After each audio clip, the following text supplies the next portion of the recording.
In 2021, Ghana obtained an overall score of 0.14 in the area of political empowerment under the Gender Gap Index. The Sustainable Development Goal SDG 5.5 advocates for a gender balance in politics by championing the full participation of women in leadership and decision-making roles. Ace broadcaster and gender advocate Ohenere Gifty Auntie is therefore calling on the government to combat inequality and increase female representation in the political sphere. There's more in this report. We need to advocate for policies in workplaces that don't perpetuate the bias against motherhood. So you can take that as a research.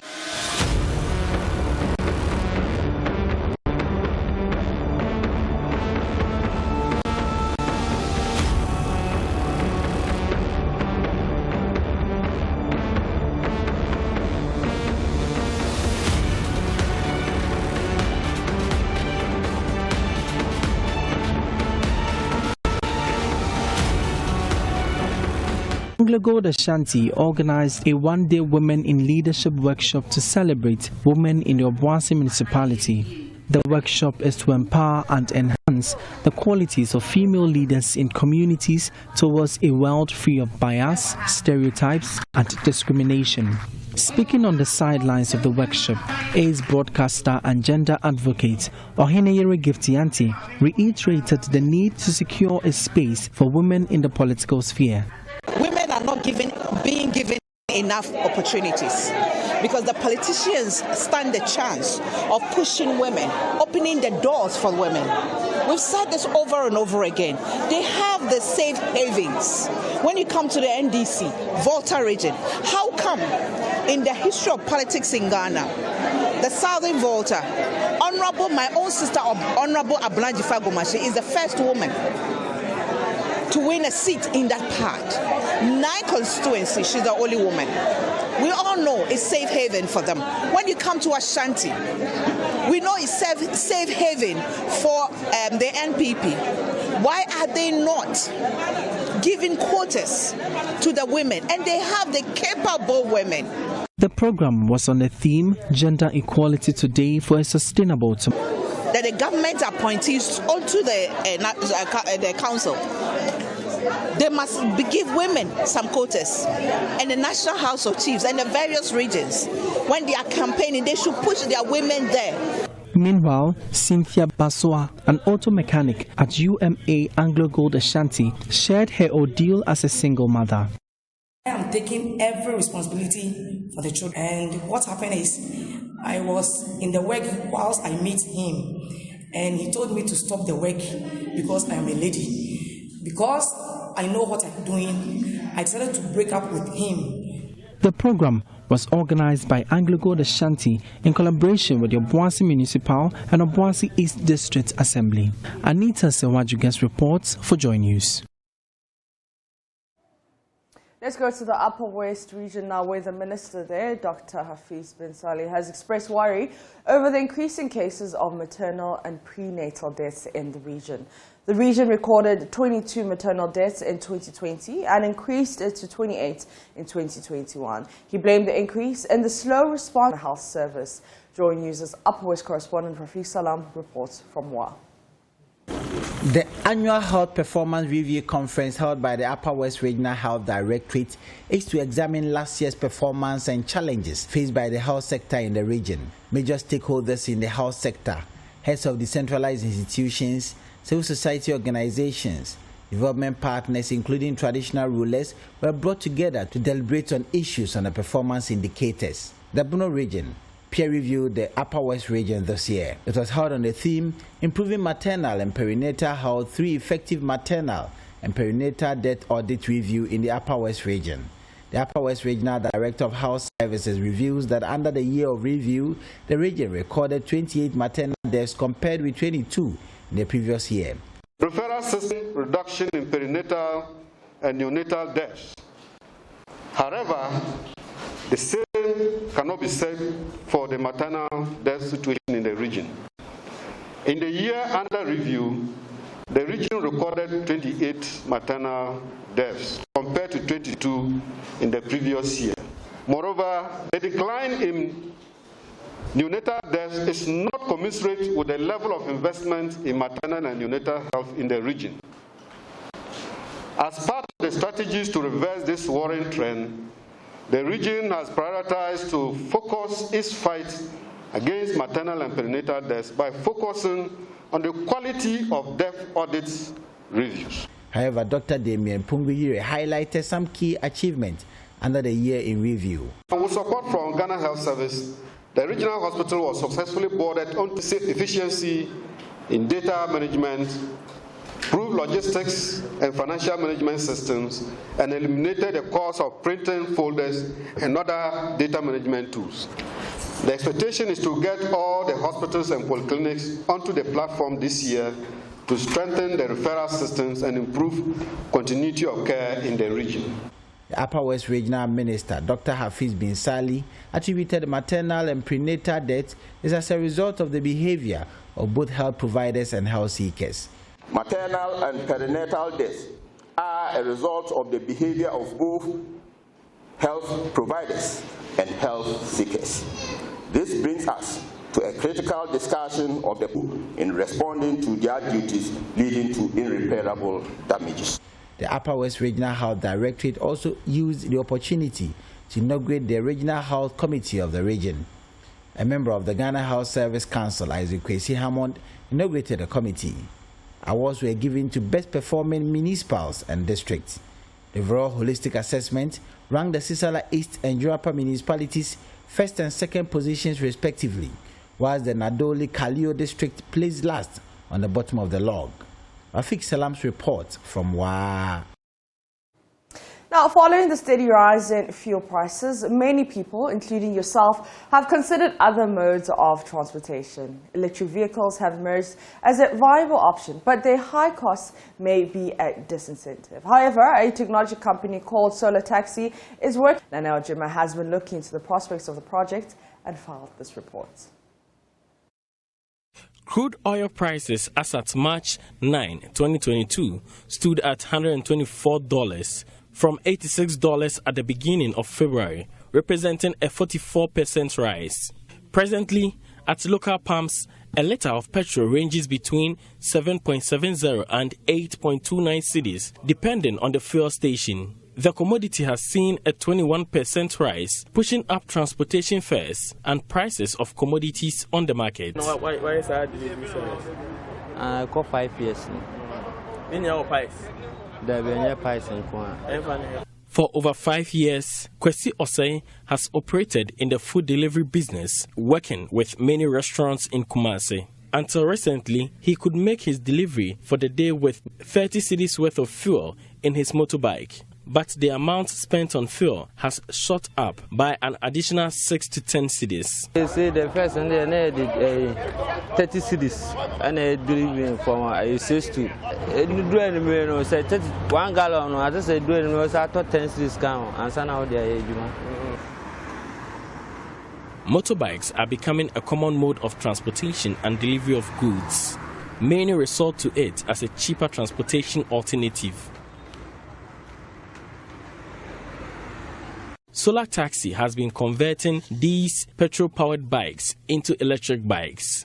The chassis of a motorbike is remodeled to accommodate the battery packs, and a motor is put in the back tire of the bike. Arnold Anoche Amwaten is operations manager at Solar Taxi. The fuel bike usually have their engines and they have other components as well, which will all be taken out.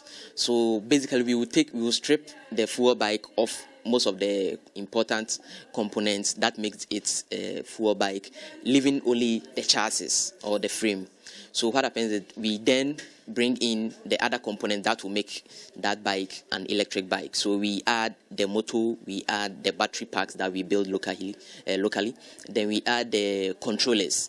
So the controllers will control the speed at which the bike travels or the motor travels. Then from there we attach a charging port. It costs less than 10,000 cedis to convert a petrol bike to an electric bike. but cost more to acquire an originally made electric motorbike, with prices ranging between 12,000 and 18,000 cedis. What happens is, because those ones were already built for the fuel bikes, they are already heavy. Do you get it? The chassis and all those things are already heavy. So we add in the battery packs. The battery packs is also already it's also heavy. It weighs around 20 kg. So when we add the battery packs plus the motor, it gives it more stability whenever you are riding. According to research by the Tech Hub, with 7 cedis worth of electricity, a bike can be powered to run for 150 km per hour. The same distance for petrol bikes will cost at least 35 cedis. Solar Taxi is in the process of converting fuel vehicles to run on electricity. The necessary research has already been completed.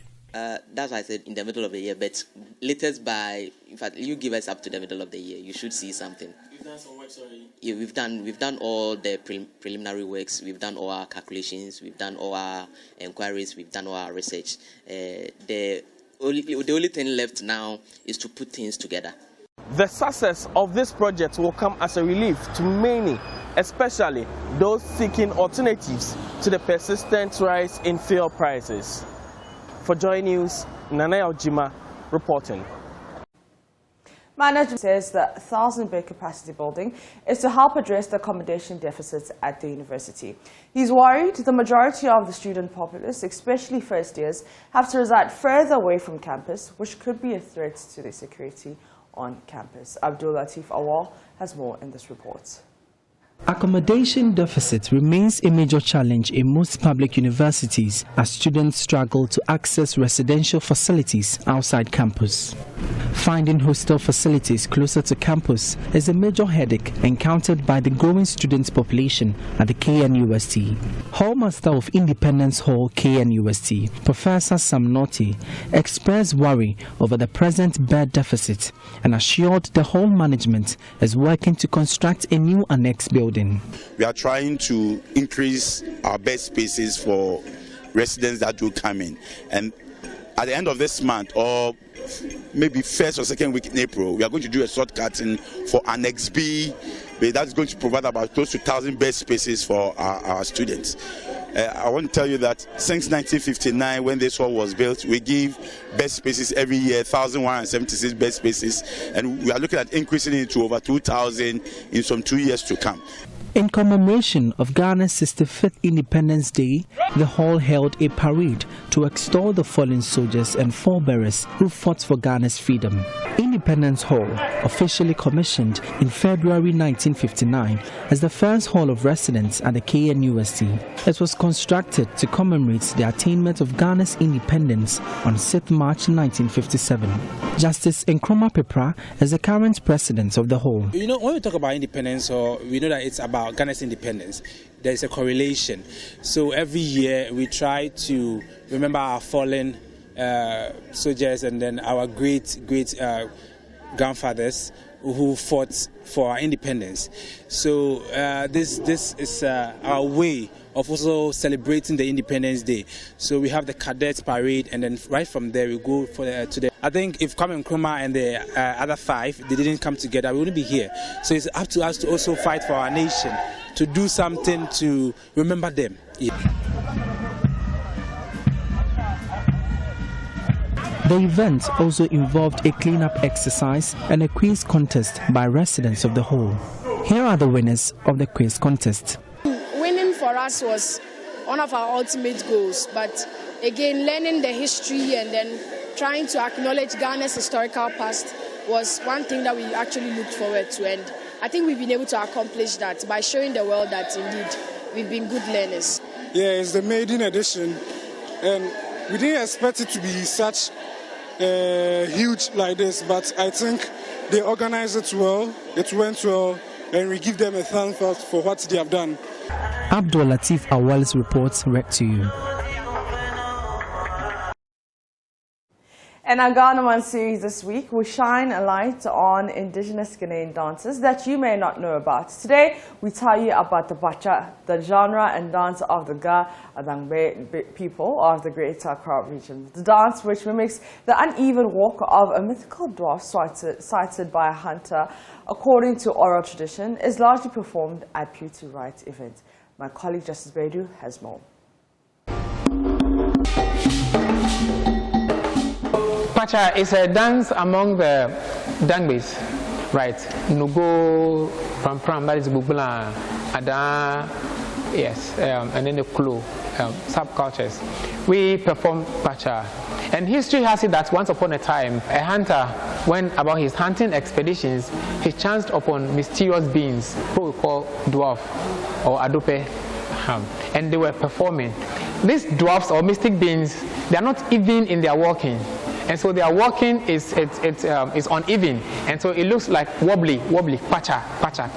And something that is wobbly, like a table or a chair that is not stable, that is wobbly, we say that the table or the chair, it's pacha. So they are uneven walking, and their gait came about with the pacha.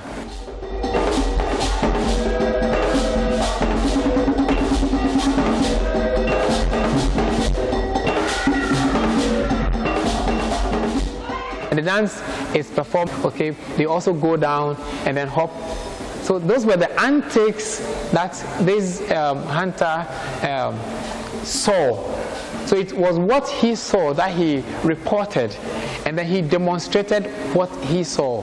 And then dance experts and musicians also composed the rhythm to it, and then the dance movement to it, and the whole community bought into it, and they've been performing it for years now.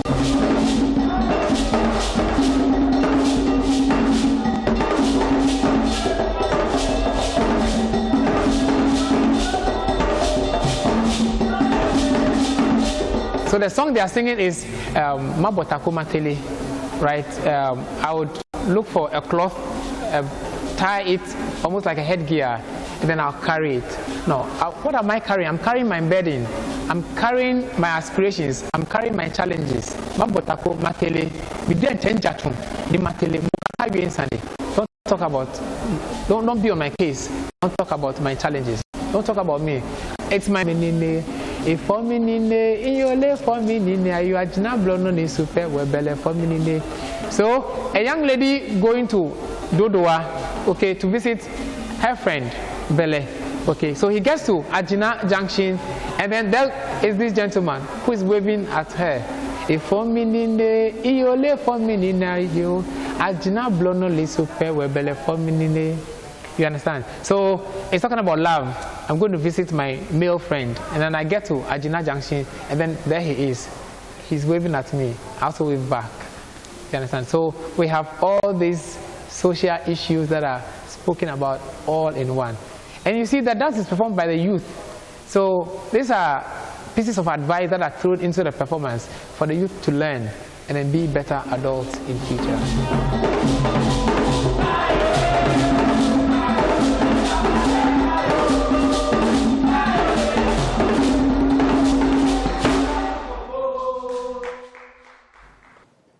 That's it for the AM News. For more news, you can log on to myjoyonline.com. The AM show continues with Benjamin Akakpo. I am Mabito CBD.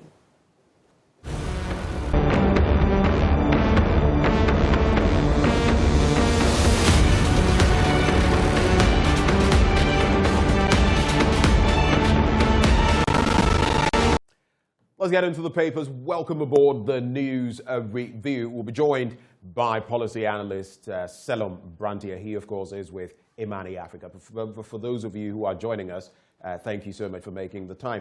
We'll be hitting the papers to find out what they have to share with us. And I'm sure you've seen this big one. It will be on your screens shortly. Deputy Speaker can vote. And it's an interesting decision because it was adopted by the Supreme Court or decided upon by the Supreme Court via a unanimous decision. There's been so much talk about this situation because, first of all, some parliamentarians have pointed out that Parliament is a master of its own rules. You don't come and tell us what to do. with the rules. We apply them based on what we know, based on parliamentary practice. So some have even suggested that this is a sort of invasion of what Parliament stands for. But we have this decision that basically points to the fact that a speaker who is in the seat can actually exercise a vote. And so we're going to be looking at some of that. Let me just walk you through what the story says. So a Deputy Speaker of Parliament presiding over proceedings in the House has the right to vote on matters for determination, the Supreme Court has declared. Besides, the court held that a Deputy Speaker will also be counted as part of the quorum for decision-making. Consequently, the highest court of the land has ruled as valid the passage of the 2022 budget by Parliament on November 30, 2021, during which the first Deputy Speaker, Joseph Osei-Wusu, who was presiding, counted himself as part of the quorum that made that decision.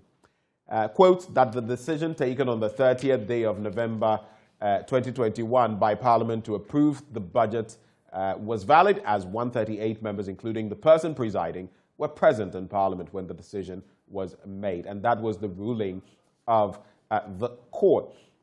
Meanwhile, efforts by the Daily Graphic to solicit the views of lawyers and civil society organizations proved futile. And we know how we can trace this back to November the 26th last year. But let me usher in. Hello, Salom. I think you would have to unmute, Salom. All right, so we'll get back to Salom Brantier, but this bit has really stirred the hornet's nest. Yesterday we had the minority leader responding, and there's an issue of interest for me, and this is a very thorny matter.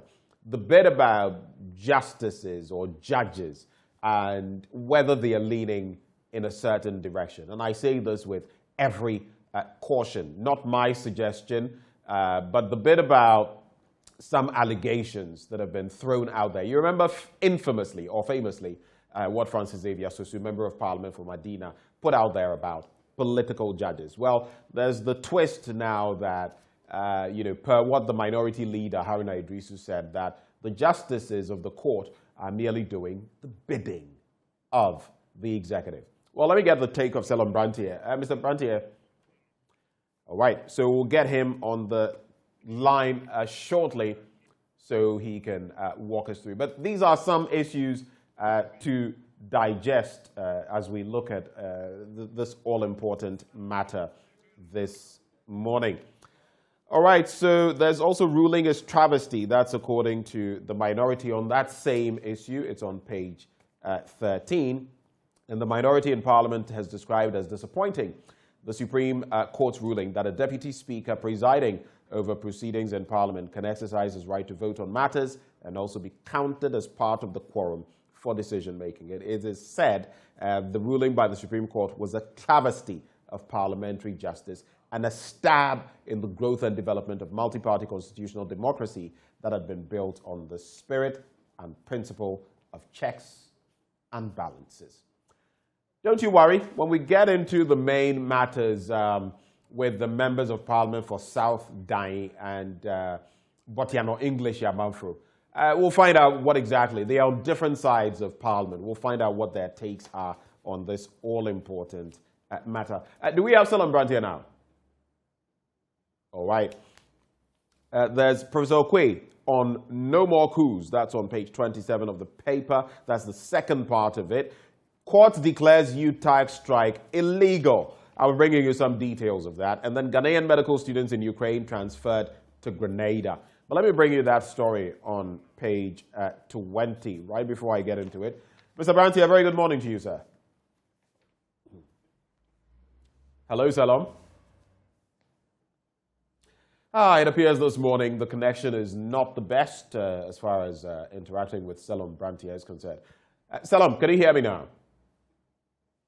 All right, so we'll work it out. We'll definitely try to work it out to get Salom Brantier's thoughts on the myriad matters that we're discussing this morning. But on page 20 of the Daily Graphic newspaper, the Labour Division of the Accra High Court has declared the strike by the University Teachers Association of Ghana as illegal. Okay? In a ruling yesterday, the court presided over by Justice Frank Abotwe Roxton held that the rules of natural justice were not breached by the National Labour Commission in enforcing the directive which sought to call off the strike, as argued by lawyers for UTAG. However, UTAG had already issued a press statement last Tuesday announcing the indefinite suspension of the strike. The statement, jointly signed by the president of UTAG, Professor Solomon Nunu, and National Secretary Dr. Asaria Sante Ano, urged members of UTAG to, quote, demonstrate good faith by returning to the lecture halls to teach.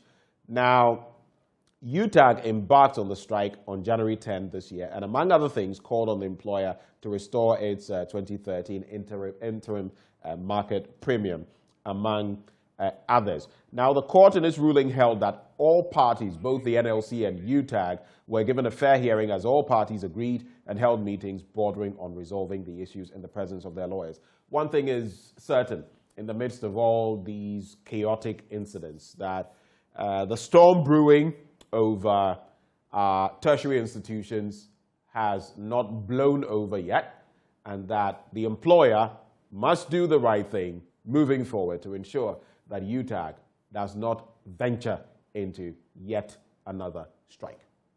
It's as simple as that. Mr. Branty, a very good morning to you. Very good morning. I hope you can hear me now. I can hear you loud and clear. Hope you're well. Awesome. Hope you're well, Salom. Yes, I am well. I'm very well. Great. Let's hit the nail right on the head. What do you make of this latest Supreme Court ruling having to do with, first of all, the issue concerning a deputy speaker, the speaker and a deputy speaker, and what happens when the deputy has an issue and wants to vote? Basically, there's a parliamentary process, and the deputy wants to participate.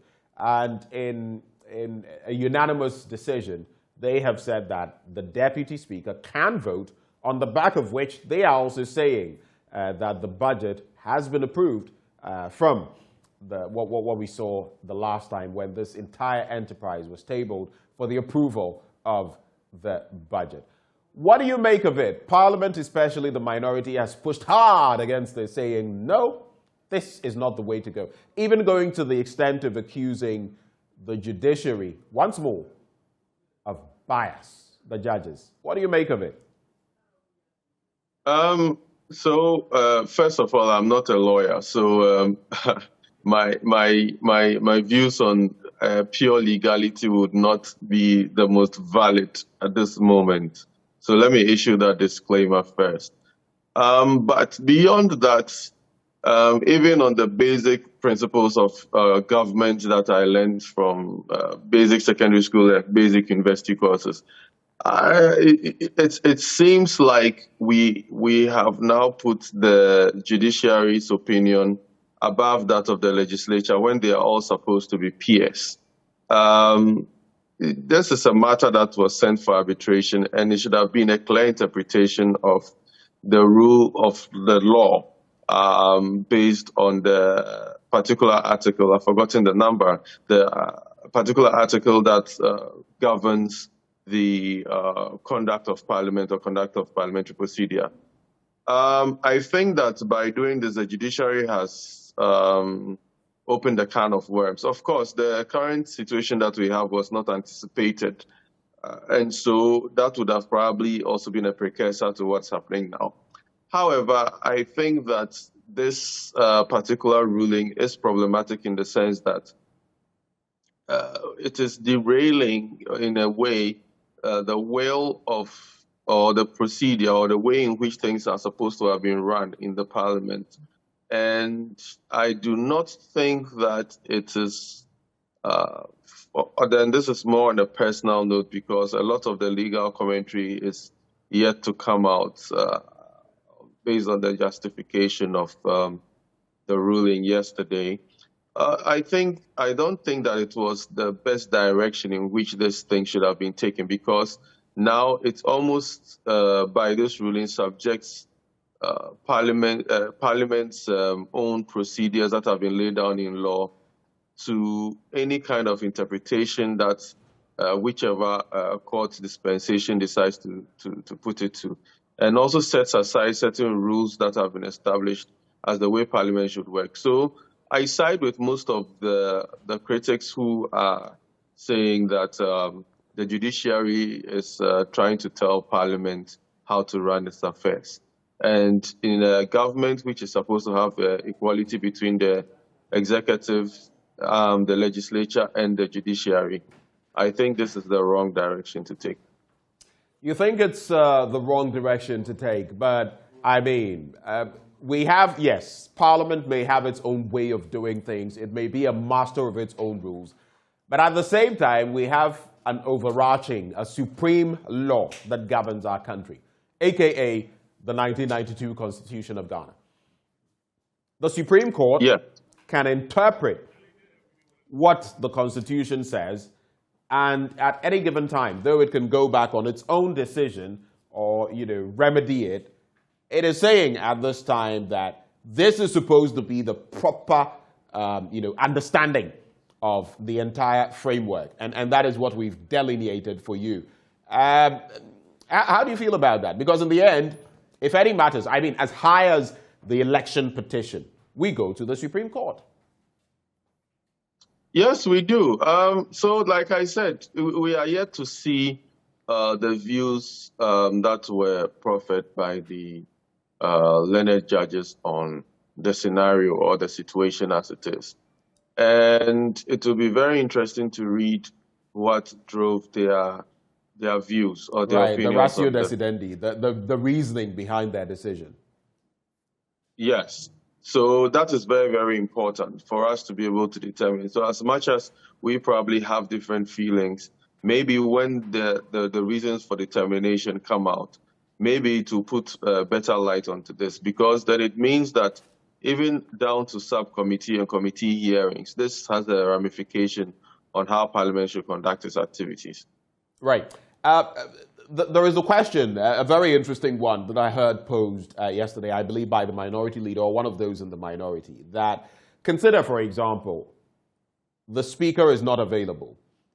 You have maybe the first deputy speaker available, and the second deputy is also not available, or he's somewhere within the precincts, but not in Parliament, or not in the House as it's conducting business. So let's say Joseph Osei-Wusu, the Member of Parliament for Bekwai, is in the seat serving as Speaker, and there's this motion, and he moves, he leaves his seat to come and vote. At that point, there is, so to speak, no Speaker. You get it. So there are certain situations that they believe the justices of the court may have been oblivious to, or they may not have averted their minds to, which could be problematic moving forward. Quite a pot of issues. But the NDC, the minority, I've seen the likes of Sam Jatta George, reacting to this development, saying, we shall meet on the floor of the House, OPK. He was responding to OPK, his colleague in Parliament. No need to sweat it out. So far, you have never succeeded in any attempt you have made to perpetrate illegality when we are present. You would run with your mates and all of that. I mean, there have been responses on this matter. But one thing that stands out for me, it has to do with whether, interestingly, you spoke about the divisions of the arms of government, whether, interestingly, you feel that the bench, the justices, are being influenced in any way, shape, or form, or can be influenced. Why am I posing this question? You recall what Francis Xavier Sosu, Member of Parliament for Medina, said about political judges. Now, we have the minority leader saying that this is a travesty of justice, and it is just the judiciary supporting the executive arm of government or branch of government. You would notice that a lot of decisions in certain instances have gone a certain way. Is that justification to say, well, it appears these judges are leaning towards the executive? And if so, how dangerous would that be? It would be very difficult to come out categorically and say something like that. A lot of these justices are in their own right, are people who have had a very, very exemplary career. Utilizing the judiciary in such a manner would not be the best approach to take, especially when the other. I believe it's a matter of people being sentimental about what the judges are doing. Right. And that is why I'm saying that instead of rushing to, whilst there has been a pattern, we always have to acknowledge that whilst there has been a pattern where you see that a lot of decisions that have been coming these days, especially in the last few years, have been going the way of, I would say, have been going the way of the government side or parties that are favorable to the government. Right. I believe that this requires a much more, a much more academic stance. Deeper reflection, maybe. And, deeper reflection, because we have to see the reasons why they profit this, and we have to understand and digest it before we can move into saying that the justices were being partial or not. But however, I think that what is happening is that a lot of people in recent times have not been very satisfied with the way some of these judgments have been coming out. And rightly so, because sometimes even for the ordinary person on the street, certain things that are quite obvious do not seem obvious or do not seem to reflect in some of these rulings. And so, I would believe, and I'll defer to the superior judgment in this case, and wait for the rulings, and then from there, we can really sit down and then digest the issues better. In all of these things, we have to be very careful in our public utterances, so as not to,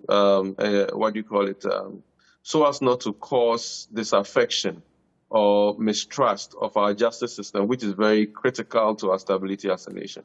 Right.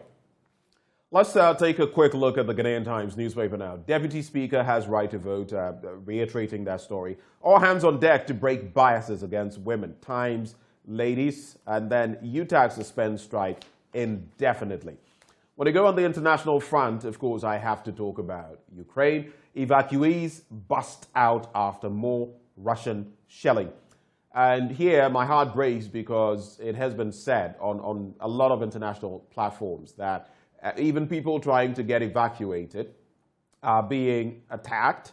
You know, the buses and other means of transport, hospitals are being shelled and all of that, which has also led to stemming the tide of those leaving cities. I was listening to the BBC just this morning, and a lot of what was said there just makes the situation very untenable. But our hearts are with the Ukrainians, and we pray that these exchanges between Russia and Ukraine will come to an end at some point. Enough damage has been done already to the country called Ukraine. Implement the Mental Health Act now. That's on page 9 of the paper. And this one is interesting. Government releases 20.1 million Ghana cedi compensation for poultry farmers affected by bird flu, undertakes interventions to grow the industry. On the back page, Muntari's winner sinks Wafa. And that was after the veteran actually netted a goal. But let me quickly bring in this bit. Daily Guide newspaper. 4 cop robbers caged. 4 cop robbers caged. And I want to read something put forth by Kwame A+. Let me just try to sort and get it out. But it is tied to this entire bit. So yes, the people's person, Kwame A+, posts tied to the story, Esalam, about the 4 cop robbers who have been caged. He says, and these are his words, not mine, police involved in bullion van robberies are being killed. Why? Because, and again, not my words, his words, top police commissioners are involved in the robberies. I suspect them. They gave a criminal like Jarul a gun idiots in uniform. The police service is a huge criminal organization with a few good men. I do not subscribe to these words. Let me just put it out there. Idiots and all of that. But when you look at some of the happenings and the accusations that are coming forth, look, there have been times in the past where some people have intimated that ordinary police officers on the streets, when they take bribes, there are bosses that they share these bribes with. How does this resonate with you? The fact that the very people who are supposed to be protecting us are engaged in bullion van robberies, and that it may go even further up. Well, because of the current past events which relating to the police, I heard somewhere, I'm yet to substantiate, that one of the accused guys was actually an award winner during his intake. Yeah. Yeah, and most of those who were in the robbery were actually from the same training depot, and there is some kind of pattern there that looks very sinister if you wanted to let your imagination roam. And I think that it all boils down to the kind of people we've been recruiting into the security services of late. We have to have that discussion nationally and impartially as to whether recruitment into the security services is now a matter of political patronage or a matter of who has connections. I mean, we've been seeing Salom, I was in a vehicle the other day, just to interject, and someone told me, look, it's all because of the political ping pong. NDC comes, I mean, jobs for the boys and girls. Take their own Some people get into the services. NPP comes, save. And once we keep doing that, we're not only polarizing the security services, we're also creating a situation where people who don't even merit being in there, people who could even be criminals, end up in the services. And what else would show but this?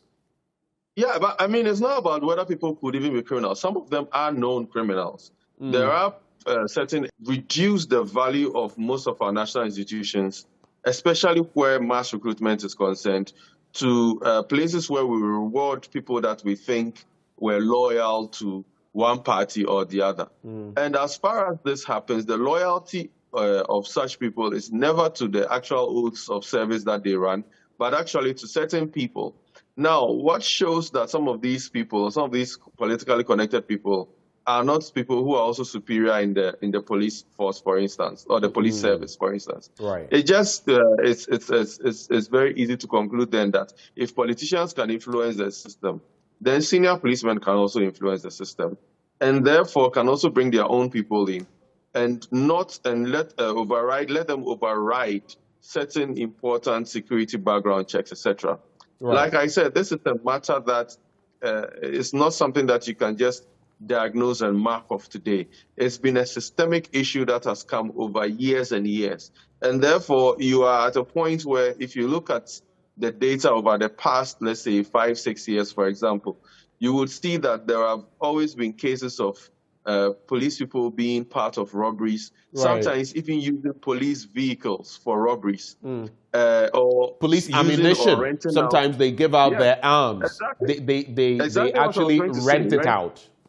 Renting out ammunition for robberies and then taking part of the spoils of the robberies. It has gone beyond the age-old bribery that we used to have, where you do shake you down for some 2 cedis or 5 cedis or 10 cedis or whatever the case may be, to much more sophisticated forms of criminal activity.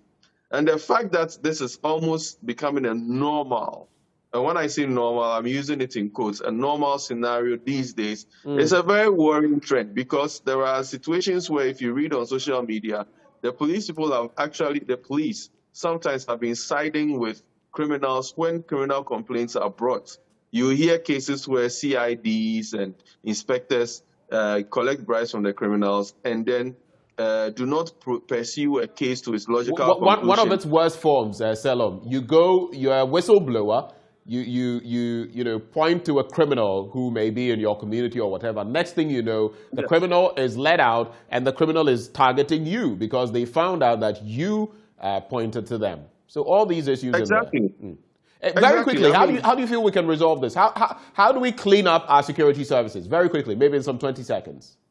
Yeah, I think that the fact that the current administration is honest enough to be putting some of these things in the public domain and has seemed to be interdicting some of these police officers more aggressively and arraigning them more aggressively is a step in the right direction. Right. What should happen is that we should be able to have a recruitment system in the police and an internal police intelligence system that is proactive.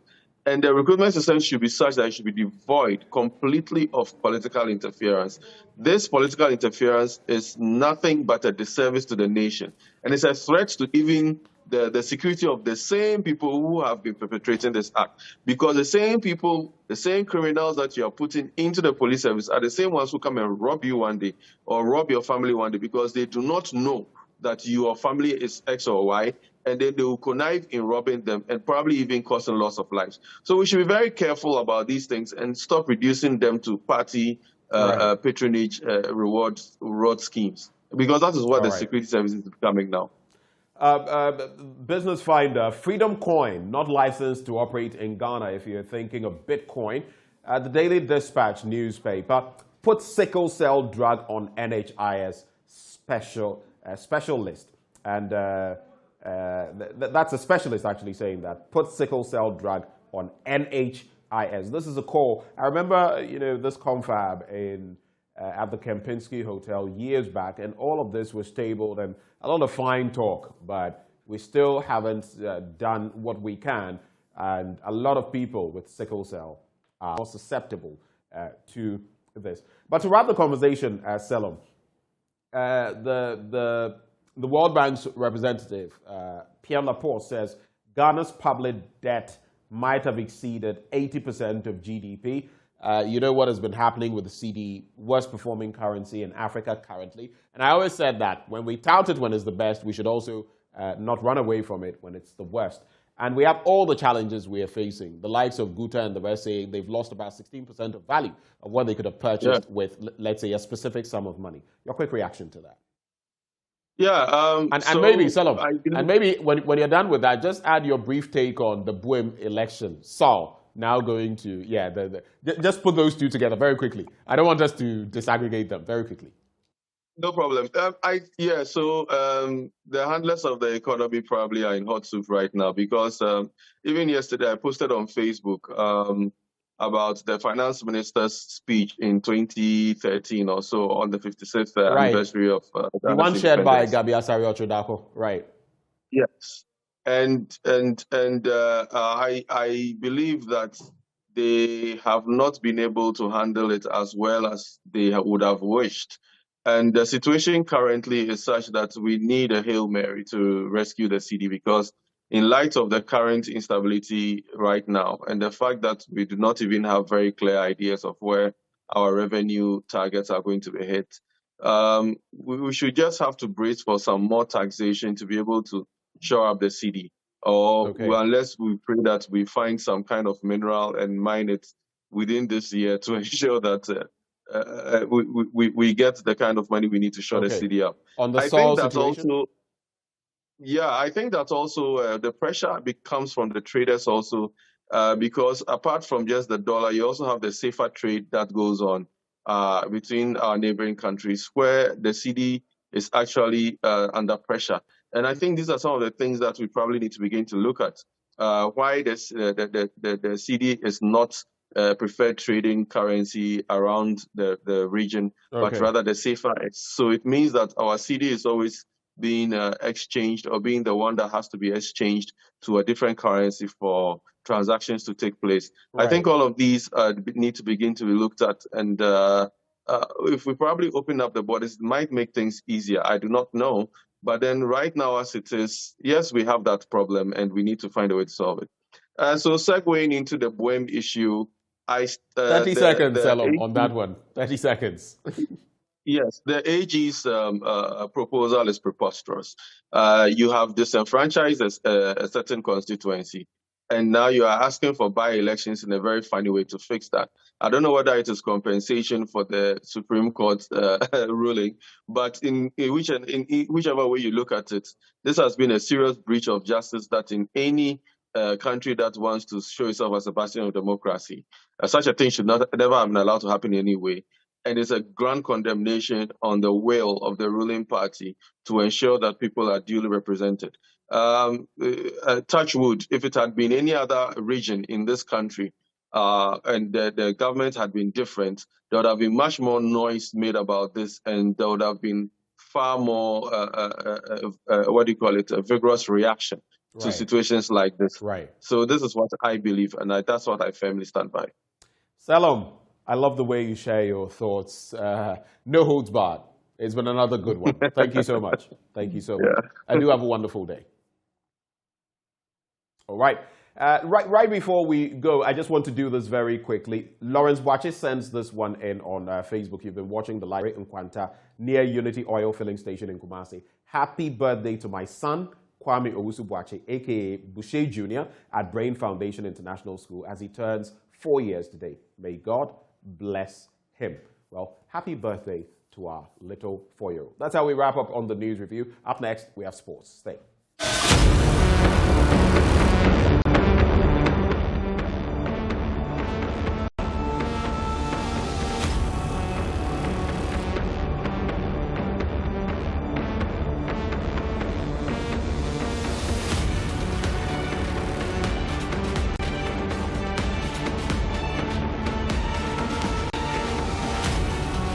It is a facility that had its controversy dating back to about 6 years ago when Neelante Vanderpoel was the Minister of Youth and Sports. That facility is a new Idibiasi Stadium. It came back on the table on the floor of Parliament on Wednesday, and the Minister of Youth and Sports, Mr. Osif, was questioned by the MP for New Idibiasi after he claimed that about 2 million Ghana cedis have been released to the contractor for grounds work to be done. And also we hear from Sule Muntari on what impact he's had on Hearts of Oak and the entire Ghana Premier League since he decided to make a return to the local scene. And finally, we go to the UEFA Champions League, where PSG collapsed and allowed Real Madrid to come back and qualify to the quarter-final of the competition. Good morning, everyone.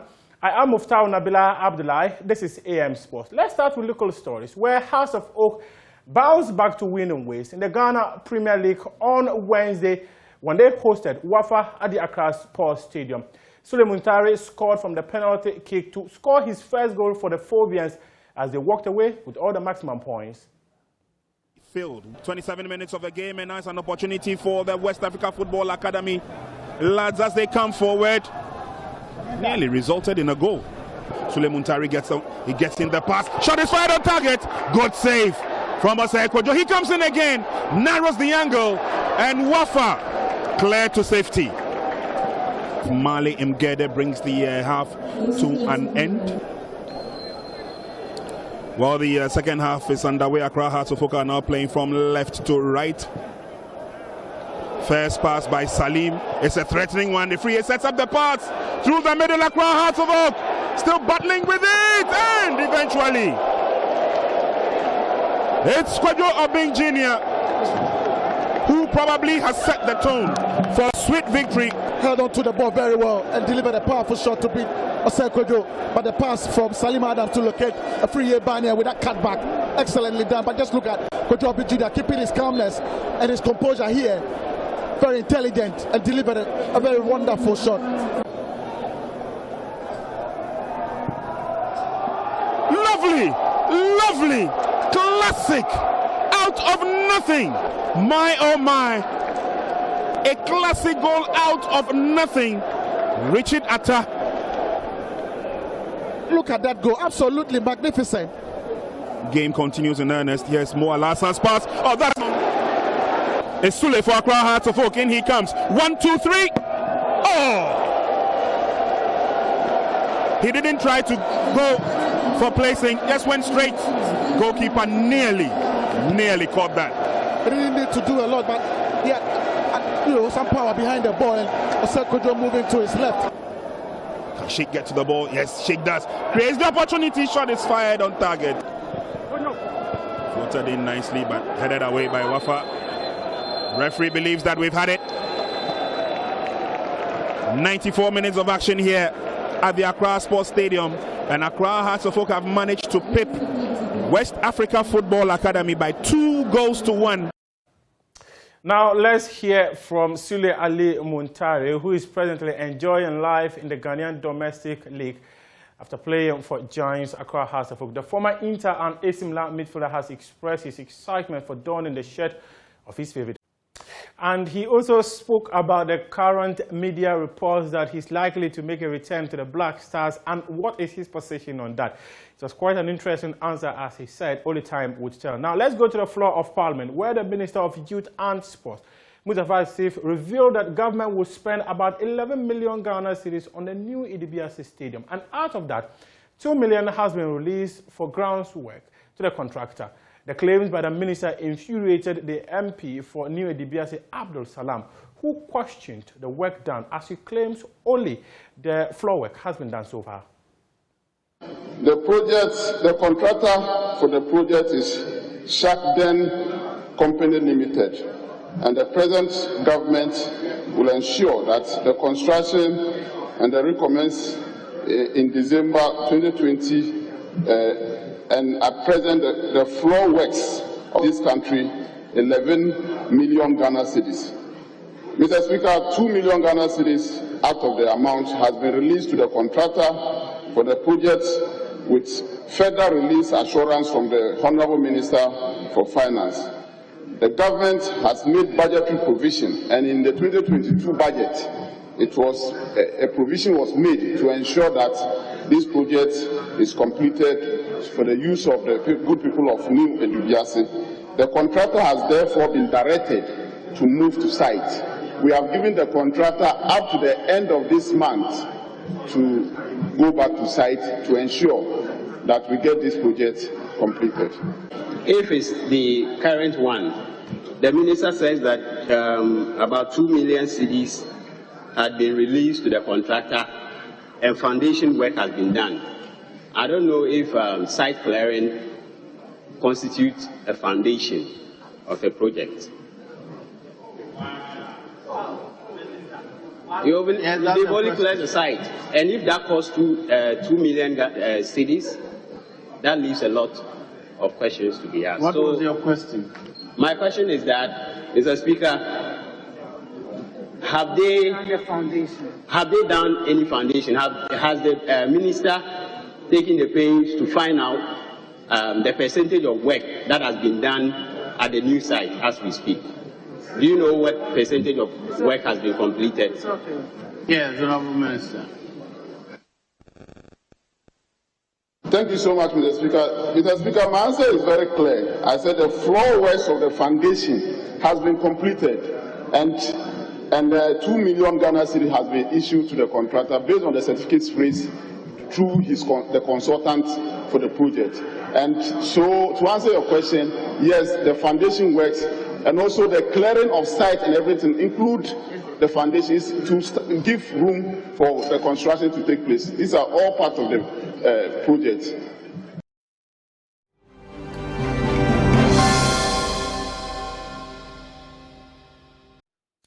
Well, here we are. The big story is coming your way this Thursday morning, and we have big, members from the different sides of Parliament to dilate on them, share their thoughts as we give you those big stories. Joining us as we talk about two crucial issues and beyond: the annulment of the BUEM parliamentary election from the 2020 elections, so that SAL, Santro Kofi, Akpafu, Lolobi, and Likpe can get representation. They say better late than never. And also the bit about the Supreme Court's ruling on the fact that a deputy speaker can vote. But what is the take of the minority? We get into these issues and more as we host Roxanne Nelson Dafiamako, Member of Parliament for South Dai. We also have Sylvester Tete, Member of Parliament, Botiano Englishi Amanfro. Gentlemen, a very good morning to you. Good morning. Good morning. Right. And let me seize the opportunity to say good morning to my constituents, Peki, Kwali, Kweve, Tongo. Okay. In the course of the discussion, we shall also be joined by Dr. Rashid Rahman, Executive Director, Africa Center for Parliamentary Affairs, who will join us on this conversation. Alrighty, let's start with this bit about the Supreme Court's ruling. Interesting dynamics in here. A Deputy Speaker of Parliament presiding over proceedings in the House has the right to vote on matters for determination. That is what the Supreme Court has ruled. Besides, the court held that a Deputy Speaker would also be counted as part of the quorum for decision making. We've seen some of the reactions, but before we get into those reactions, how do you react, Roxanne? How did this ruling, this decision of the Supreme Court hit you? Yet, first of all, with due deference to the Supreme Court. And you're speaking here as a lawyer. Yes. You're sounding very lawyer-like. Loyally in the matter. And with due deference to them, I think they got it wrong. Right. This is a judicial coup against the legislature. What did you just say? Judicial coup. I want to hear you Judicial very well. coup. This is a judicial what? Coup d'etat. A judicial coup d'etat. How does that even happen? Against the legislature. How does that even happen? And I explained that. And I think it also amounts to an intrusion in the powers of Parliament, so to speak. It's a very sad interpretation that has come from the court yesterday. But I've been very shy from commenting vehemently on the matter because I'm waiting for the reasons.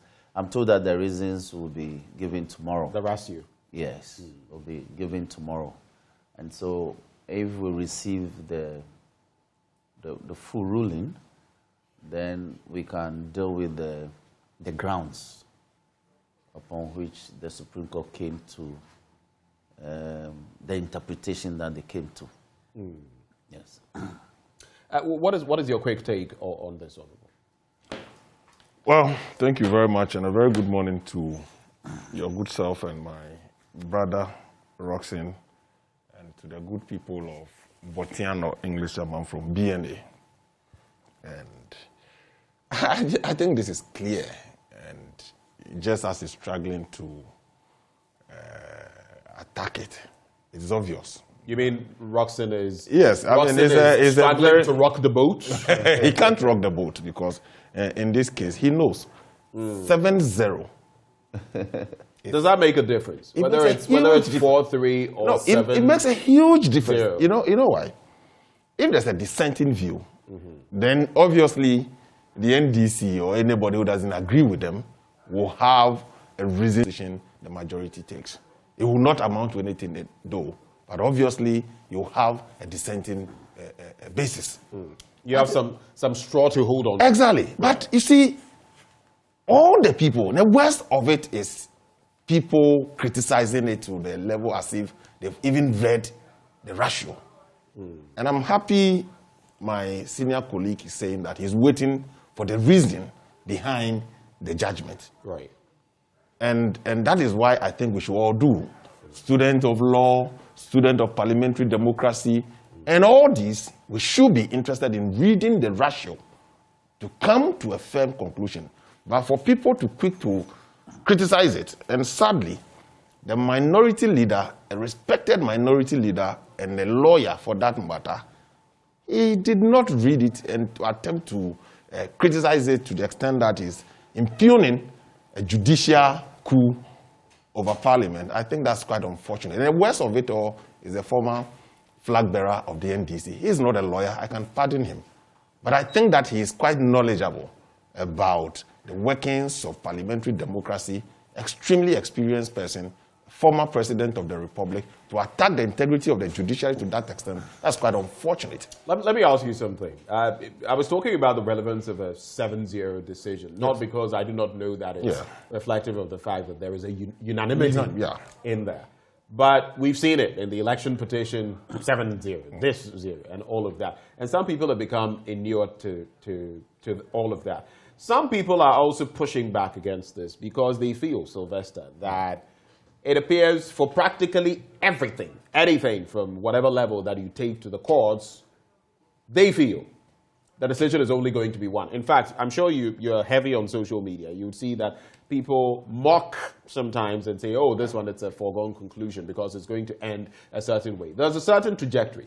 So when people see this time without number, and I'm putting it into context here, you know, you can call it famous or infamous, the words of Francis Xavier Sosu, Member of Parliament for Medina, who says, there are political judges who will be dealt with, supposedly, when their side comes to power, whenever that will be, politically.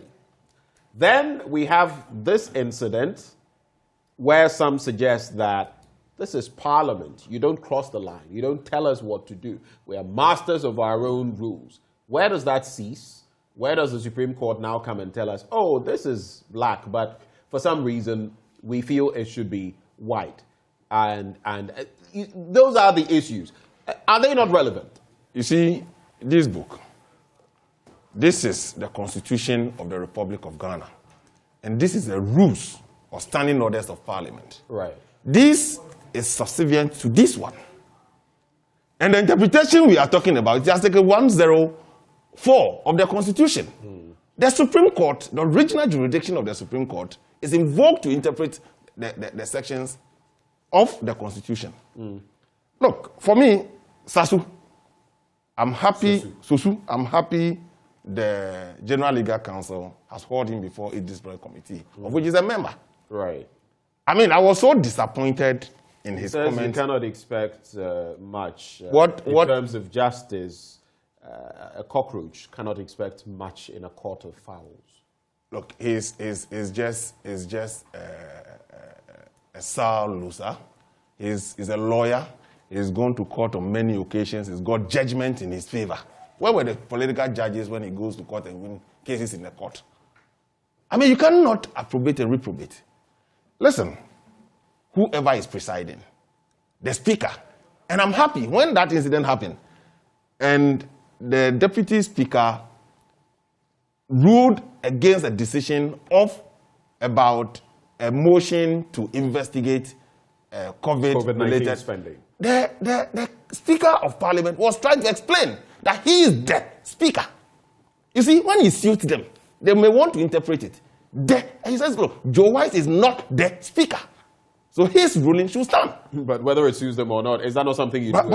You do no, say, please, don't say we shouldn't go. Please, easy, take it easy. Let's get into that matter. Yeah, so are you disputing that you do say when it suits you? No, but I don't understand what you mean we do say when it suits us. I'm saying that in the politics of Parliament. Let me finish. But you are not even allowing me to speaking for some time. No.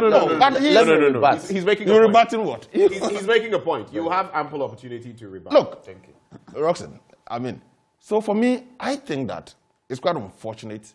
Their criticism, it's their right to criticize. There's no two ways about that. The Supreme Court has spoken, and there's nothing anybody can do. This threat of we'll see on the floor of the House and all that is an empty threat. There's nothing they can do. You're referencing what Sam George Of course, I mean, it's just... Let me just, if I can... you are not allowing me to flow. He says... I'm not flowing. You got the interjections are too many. Go on. Please. So, these matter, the Supreme Court has spoken. And there's nothing anybody can do. You have a right to criticize it for whatever it is. We must all know that, look, however you view the Supreme Court judges, I'm not too sure the NDC, in an unlikely event, wins power.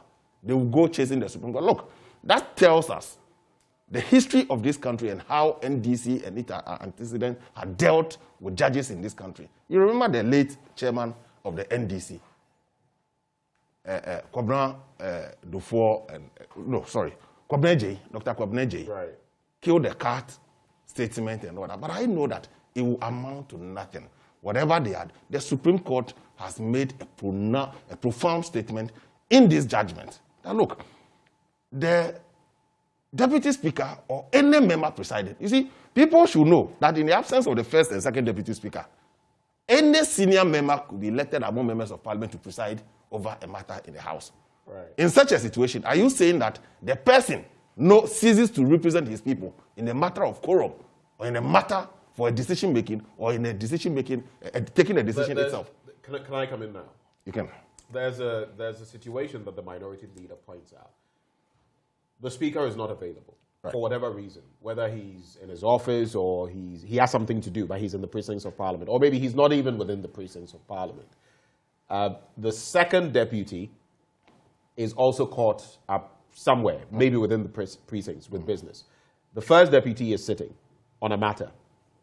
A vote is called. He is sitting as speaker. How does he move and vote, leave the seat vacant, and who will be chairing the proceedings at that point? Listen, yes, that's a very good question to be asked. In a vote, and after taking the vote, they report to the speaker. So why? If you have to be counted, you could be counted, and the report given to the speaker. So it's not an issue. I'm not sure it's the speaker who goes on and count the people. The clerks do that. So the clerks will take the vote, take the speaker as well, and then hand over. So there's nothing wrong with that. All right. In any case, what they fought on the floor of the House, that they interchanged for him to take a vote and they resisted it. The interpretation has been given. And I'm saying on any occasion that the vote is taken, it's the clerks who count the people and give the report to the speaker. Okay. Let me come to you on this. You have called this a judicial coup d'etat. Yeah. Strong words. Yes. You're a man of the law as well. Yes. I mean, both of you I'm an officer of the court. What it is. To use such words, you've chosen your words carefully. Yes. And yet you've used them. Yes. Why? This is because the Supreme Court, as it were, has given a judicial blessing to chaos in Parliament. Chaos? Yes. The Supreme Court has given a judicial blessing to chaos in Parliament. It's a joke. And I'll explain. Now, you see that this country chose for itself a certain parliamentary democracy. We didn't choose the Westminster type of democracy, where voting rights reside in the speakership.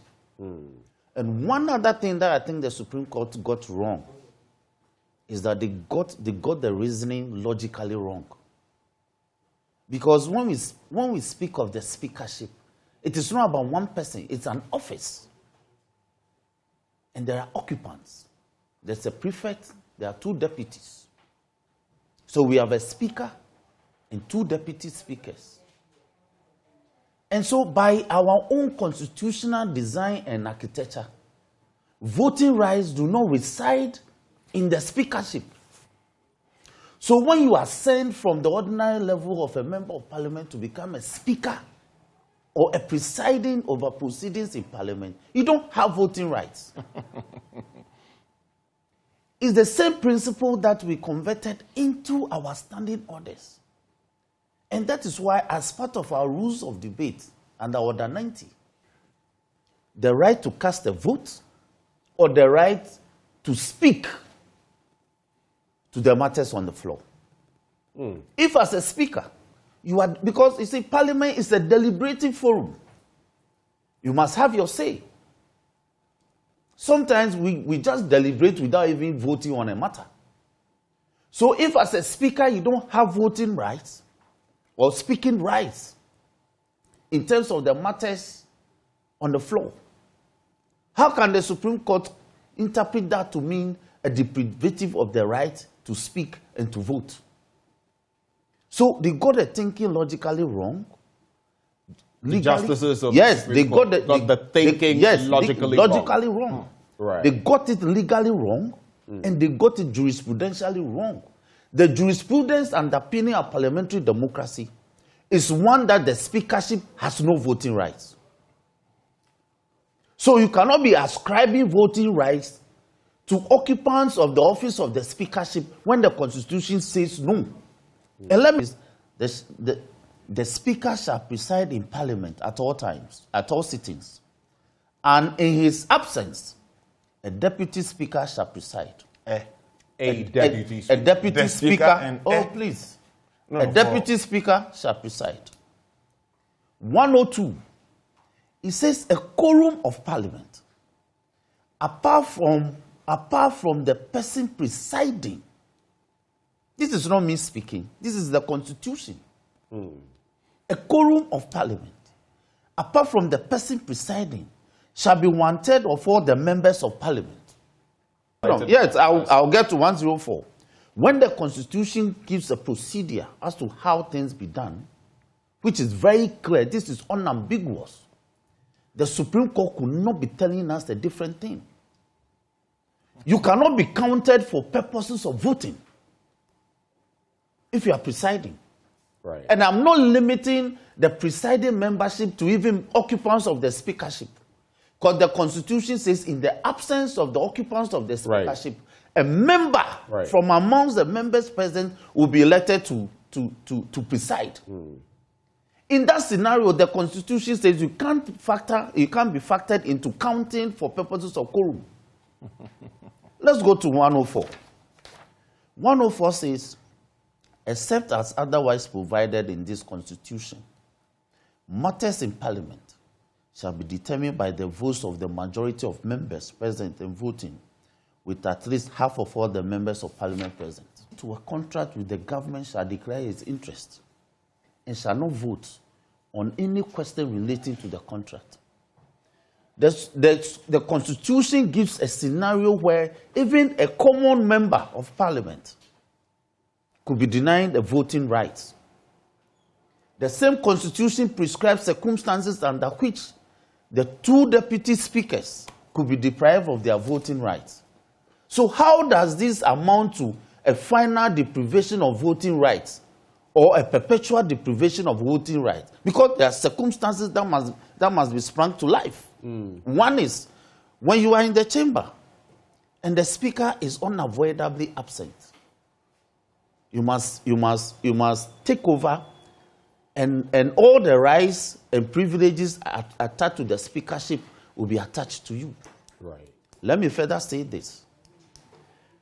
At the committee level, the chairmen of our committees do not have original votes. Right. Would the Supreme Court say that also amounts to a deprivation of vote? They cast a vote. So again, but without a tie, they don't. They don't. Right. So again, there are circumstances under which their voting rights are curtailed. So the interpretation for me doesn't. So you say you're waiting for the ratio of the court, but even before that, you have clear issues, and like you mentioned, you have problems with the logical, the coherence of the argument. Because you see, logically speaking, the speaker does not participate in the debate. And to be able to participate in the debate, you should be able to have voting rights. Let me quickly come to Sylvester on a few points. I know you have some rebuttals, and if we continue with the rebuttals, we'll never end. But I just want your take on this, considering what to Sylvester. Consider Order 225. Which provides that, quote, the chairman of a committee shall not have an original vote, but in the event of an equality of votes, he shall give a casting vote. Can the Supreme Court declare the order unconstitutional because it deprives the chairman, therefore his constituents, of an original vote? I think not. Nor can the court, in my opinion, invalidate the casting vote because it makes the chairman a sole appellate judge of the committee's decisions. And I'll just skip to this point. Parliament and the courts are co-equal branches of government, and neither can tell the other how to run its affairs. How do you respond? Well, I think it's clear and that Parliament is a master of its own rules, but not to the extent that it becomes inconsistent. Where has the inconsistency been? Is it because we have this new situation, the new context? No. Constitution. And placed verbatim in the standing orders of Parliament. There are many provisions that have been lifted verbatim and placed in the standing orders of Parliament. So that defeats your point of inconsistency. I'm coming. Where the interpretation becomes an issue. You see, one interesting thing is that the person who went to court did not go to court on the standing orders of Parliament. He went to court on the Constitution. And Professor Azar should know this. He went to court to seek the interpretation of the Constitution. I'm not too sure. The moment this provision in the Constitution has been lifted and placed in the standing orders, it ceases to exist in the Constitution. It doesn't. So you feel so the original jurisdiction. If Justice Abdullahi had it is not for gone on the standing order, it would have made any difference. Yes. The interpretation ought to be purposeful. Oh, please, that one is your thinking. You are not clothed. You are not clothed. But don't you think he went? Hold on, Roxanne. Let him. But don't you think he went on the back of the Constitution? Because, like you're pointing to, I mean, even if he went on the standing orders and maybe a decision were arrived at, you know that at the end of it, this is the mother of everything. Yes. The 1992 Constitution. So it's logically correct. The standing orders. And I've quoted the Constitution. The standing orders of Parliament were borrowed. These provisions were borrowed from the Constitution. But why not go to the source document? But the source document is a Constitution. Yes, exactly what I'm saying. So I have quoted the Constitution. Roxanne, then what you've quoted, you have admitted that you have not read the ratio. The people clothed with the authority to interpret it. It's not you. And it's not how you feel. It is about the institution we've all given authority to interpret it. They got it wrong. You can criticize. And I want you to stop saying that they have spoken and there's nothing anybody can do. I don't want too many interjections. Please. Sylvester, also, just calm down. No. I don't want too many interjections. Yeah. I want him to flow and make his point. Roxanne, I beg of you. Go ahead. Please. Why are you so... Look, please. The point is that I'm saying that they've spoken. You can only go for a review of that decision, which I don't see. 7-0. You go, they add 2. You have 9-2. Assuming it goes your way, there's nothing you can do. Look, we must be willing to chaos. Let me tell the NDC. No. What I said was they have given a judicial blessing to chaos in Parliament. Yes. Well, because this it's okay. You've clarified. Yes, You've clarified. But after today, that the Supreme Court has spoken, any attempt to resist that in Parliament means you are flouting the authority of the Supreme Court. That is why I say you can't do anything about it. Only option available to you. I think you should stop using that. I'm saying you can't do anything. You can't do anything. Stop. They should stop threatening the democratic process in this country. There's nothing they can do. You can't do anything. Sam George says, Abi we all go date the chamber. Hold on. Abi we all go date the chamber inside. Come and give the referee the ball to play some letter C. The sweetness of the pudding is in its eating. Of course, it's a joke. Sam George is a joke. He's a joke. It's a joke. With this is a joke. Please. They have said you know Sam is my brother. You know Sam was here yesterday. I don't mind. So please, hold on. It gives people the impression that you are receiving support. Yes, it gives people the made a determination and interpretation of a provision of a constitution. Please. They are saying, and it's important. There's a reason I'm hammering this. No, hold on. Please, let's not trivialize. Let's not trivialize this. Let me tell you, as we have this discussion. For you to have read this even on air, is an attempt to undermine the authority of the Supreme Court. What I say. No such. What I say. And I think has the Supreme Court judges been bastardizing the history of another your own colleague member of Parliament? What are you talking about? By reading it, I am saying that. Listen. No. I take where does this go? Where does this go? I don't think that was the first. No, you see, we are building a society, and we don't build a society with this kind of comment. When the Supreme Court of the land had made a determination of a case, the option available to you is a review. You don't go by that is not the only option. But you see, I've said I have an option of criticism. You can criticize. I've admitted that. That's what we are doing. Exactly what they're doing. That's what we are doing. This is not what he's threatening. He's not threatening. Read what he posted. He's not threatening. Please. He's not threatening. My brother. Look, my brother. You sit here, you organize. Let him have his turn. You think Riakoto was determined by people in Mokola? If we continue like this, I may have to mute your microphone. Just hold it for me. I had admitted from the beginning of this discussion that they have a right to criticize it. Nobody can take away your right to criticize the Supreme Court ruling. But I'm saying, for you to say the sweetness of the pudding is in the eating, and therefore, if they come to the floor, they should attempt to make the referee vote. What are you saying? That becomes a threat. But ability to criticize or the right to criticize are admitted. They can criticize, hold forums, lectures. Look, when the 2012 Supreme Court ruling was delivered, we had lawyers, organizing forums to criticize it. And it's so right in the eyes of democracy. There's nothing wrong with that. But this kind of commentary, it doesn't help to build the institutions of state. That's the point. So when Professor Kweku Asare, he criticized it, who is, very learned, yes, and speaks on legal matters, rights. Parliament and the courts are co-equal branches of government, and neither can tell the other how to run its affairs, and goes on to say, if you'll indulge me, not take part in debates, vote, or should not caucus with his party on a matter pending while he presides. It is not for any court to inquire into it, just as it is not for Parliament to inquire into how justices are chosen to sit on cases at the Supreme Court, or that is impaneling, or why some cases are disposed of with expediency and others seem to disappear into oblivion. I agree. Look, please. You see, I have to. Why are you doing this? Allow someone to dilate on the issues properly, else it will be a plot of, we'll just be going I've said that it's part of the criticism of the ruling. No, but is there any reason in this? I mean, when you listen to it, no, but is there rational? Yes, you have listened to his reasoning for saying so. And I'm saying that you haven't even read the reasoning of the Supreme Court judges. Right. But listen, like I said, those who went to court did not go to court on the orders or the standing orders of Parliament. They went to court seeking an interpretation of the Constitution. And that is the precept of the Supreme Court. Right. Dr. Asare failed to avert his mind to that. And I will call him to pick his thought on that one.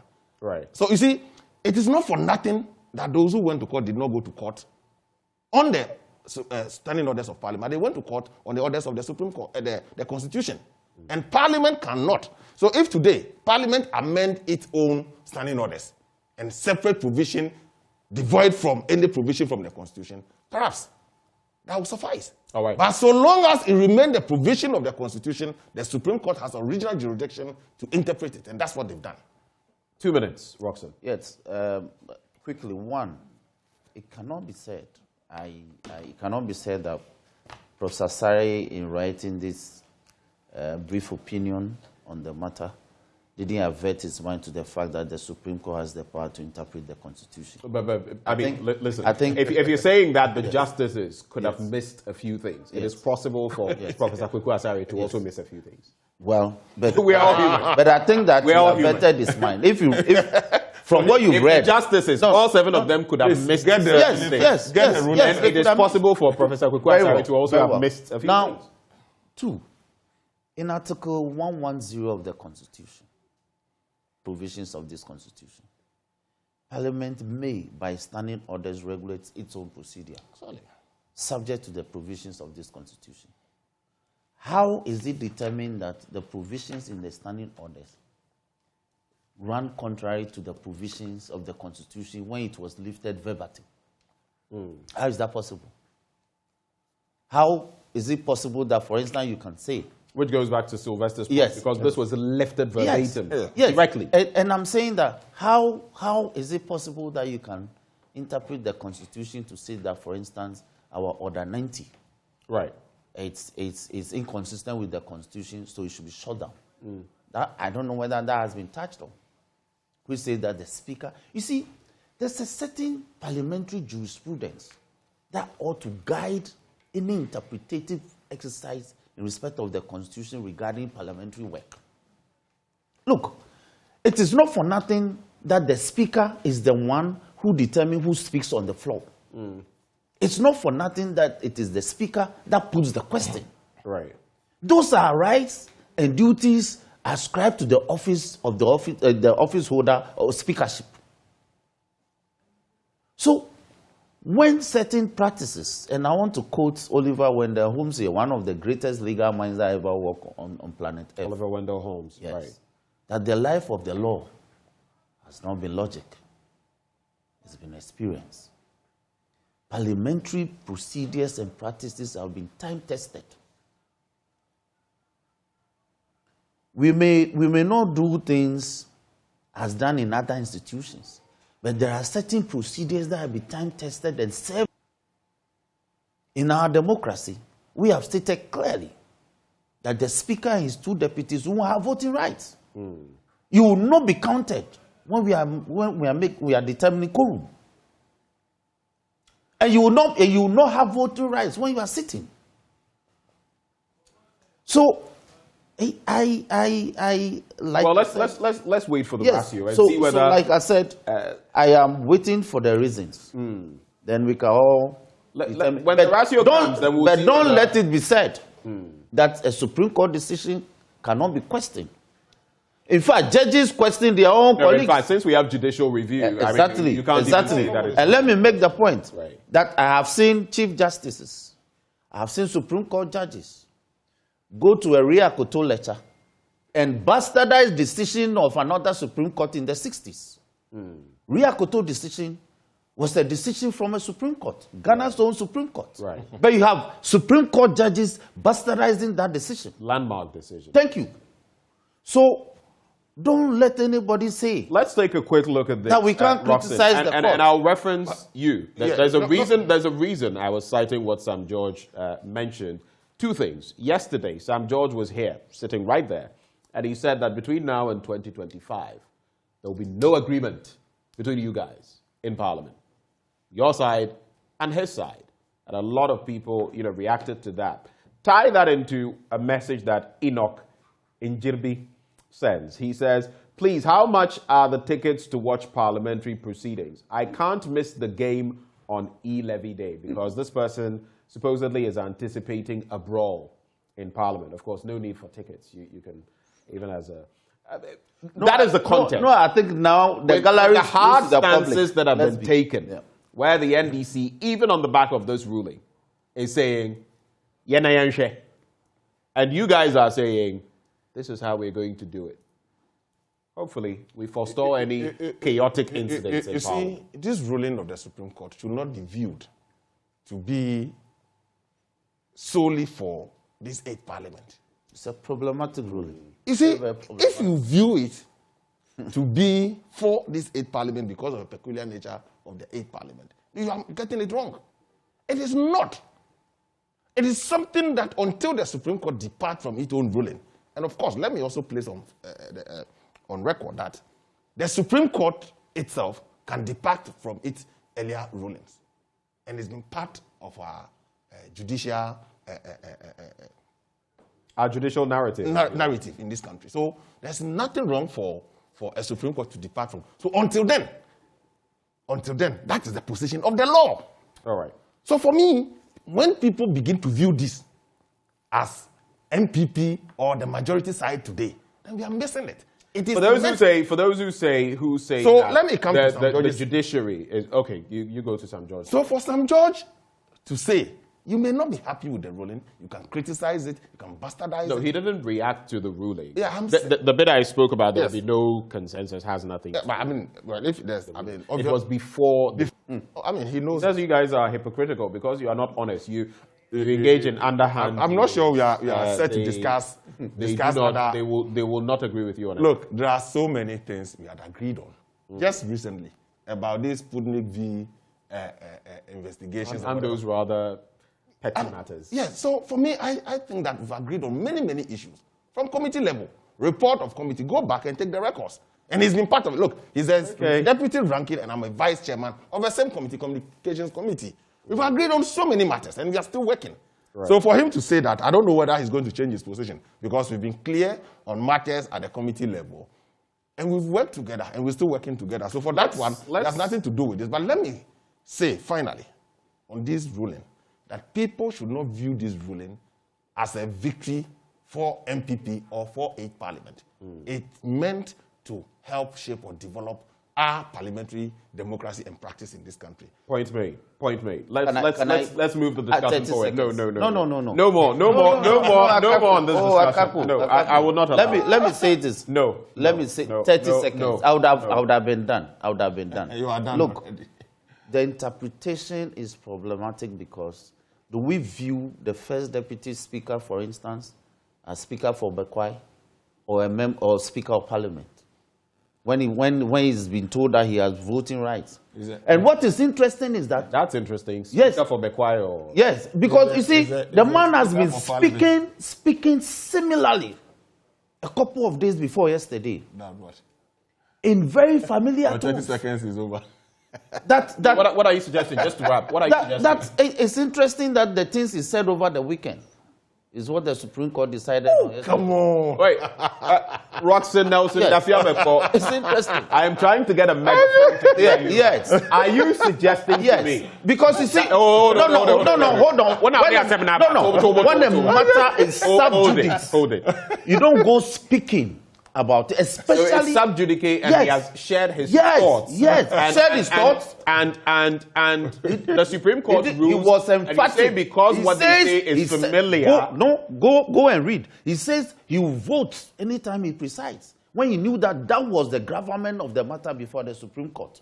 Just this weekend. Are you suggesting his saying on what basis was this? On what basis? I'm asking you a pointed question. No. You're a lawyer. No. Yes, I'm a lawyer. That not Osei Chimensabonsu, Joseph Osei Wusu. Speaker for Bekwai. Comments. Speaker for Bekwai. Comments influenced the Supreme Court's decision. I am saying it is interesting. I'm saying that it is very interesting that he was very emphatic in the outcome of the decision. Okay, and it's a problem for us. Let's move this conversation forward. If we stay here, we'll never end.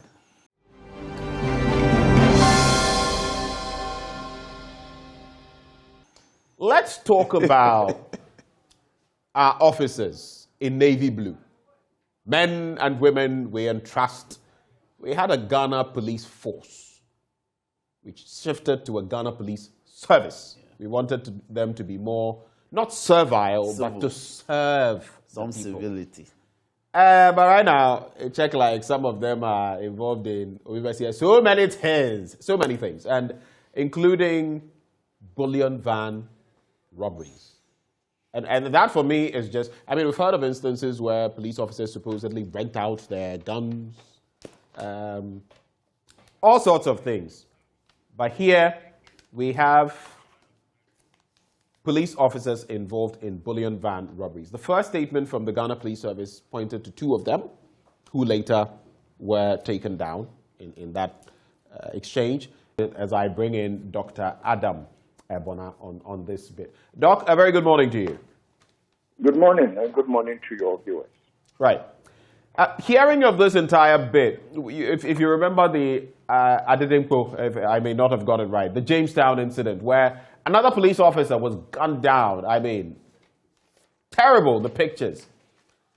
And to find out that other police officers have been involved, supposedly, in some of these bullion van robberies.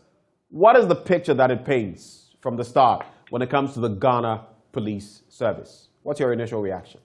Well, my initial reaction would be one of disgust. And if you could speak up for me, Dr. Bona. Can you hear me?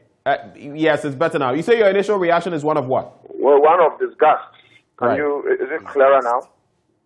It is. Please go ahead.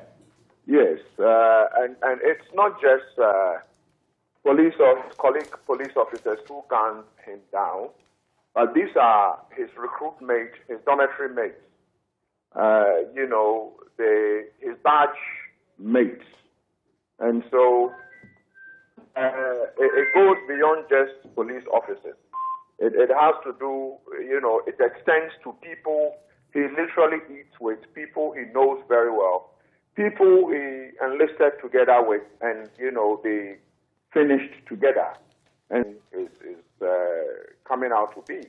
Because then these are not just one, some other police officers, but his own people he knows, right. He knows very well. So it tells you how merciless, this, alleged police suspects are. Where do you think the problem lies? Some have suggested, for example, that it has to do with political interference, where the NDC and the MPP are having their people infiltrate the services, including the Ghana Police Service, jobs for the boys and girls. Others also talk about the quality of the people we even get into the service in terms of how we scan them, the processes involved, and then again, even the training. Where would you lay the blame? Well, I would say all of it. You would have to start from political interference. So I am interested in knowing who led this gang of police robbers when they were civilians to be enlisted into the Ghana Police Service, because they seem to be friends, and they seem to have done some work probably for somebody, a big person somewhere, and the person might have led them and block into the police service. We need to know who brought them in, and once we are able to tell, then we can begin to look back and see how is that person like. Probably these people were stealing and robbing for the person, and the person found a way to bring them in. SWAT. I would entreat the IGP to disband the national SWAT. I think the national to disband what? Say that again. To disband what? To disband the national SWAT, the SWAT. Oh, the SWAT team, right. Yes, he should disband it and reorganize it, because over the years, it has courted for itself a very bad reputation. You can talk about Ayawaso West Wagon, you can talk about DSP Azugu, and the list goes on. And so I think that is not the kind of police unit we want. And it's supposed to be an elitist unit, so that if there was any hostage taking, if there was any terror activities in inland Ghana, they are supposed to be trained to ensure that they de-escalate and take care of the situation. If they themselves, after getting the specialized training, some of them have ended up becoming armed robbers and killing their colleagues, then I would say, without missing words, that they have actually outlived their usefulness. I would employ the current IGP and his former team to disband the SWAT team or the SWAT unit as it is, and post them to other units and reorganize the entire SWAT unit. Right. So people you're basically within the SWAT that I'm aware of. But looking at what is coming out, I'll tell you that then this is not the kind of elitist unit we want to see within the Ghana Police. So basically some reconstitution important in there. And it's important you make this point, because we've even had people in power at some point to the fact that, I even got a few people into the Ghana Police Service or that other security service. So very relevant point. Is that something you feel we can assist? Yes, it can be curtailed. And I must say that the current IGP, at least, working closely with the police, I can tell that I've actually seen politicians, not someone telling me, who expressed their discomfort about trying to get some of their own into the Ghana Police Service, the recent recruitment exercise. And it looks like the current IGP didn't budge. He wouldn't allow you to just bring your people. And so some of them expressed their discomfort and why he wouldn't allow them to have their way. And so I would say that probably something is being done, but it has to be done in a manner that is, it's probably widespread, so that they don't give quota to anybody. But I know that something is getting done. But previously, I tell you that some of these officers who have been arrested spent just about 2 to 3 months training. And so it tells you how quickly some other administration tried to get... So very porous systems we have here. Yes. And we need to work on them. But in these matters, we're even talking about, Parliament or the Speaker being an arbiter in his own, matter. Let's put that into the context of what we're talking about. Should the Ghana Police Service be the referee in here investigating itself, or should we have an independent committee or commission go into some of these developments, specifically in reference to this one, and maybe generally in scope in terms of some of the problems that the police service is facing? Should we have an independent body getting into this, or the police service to investigate itself?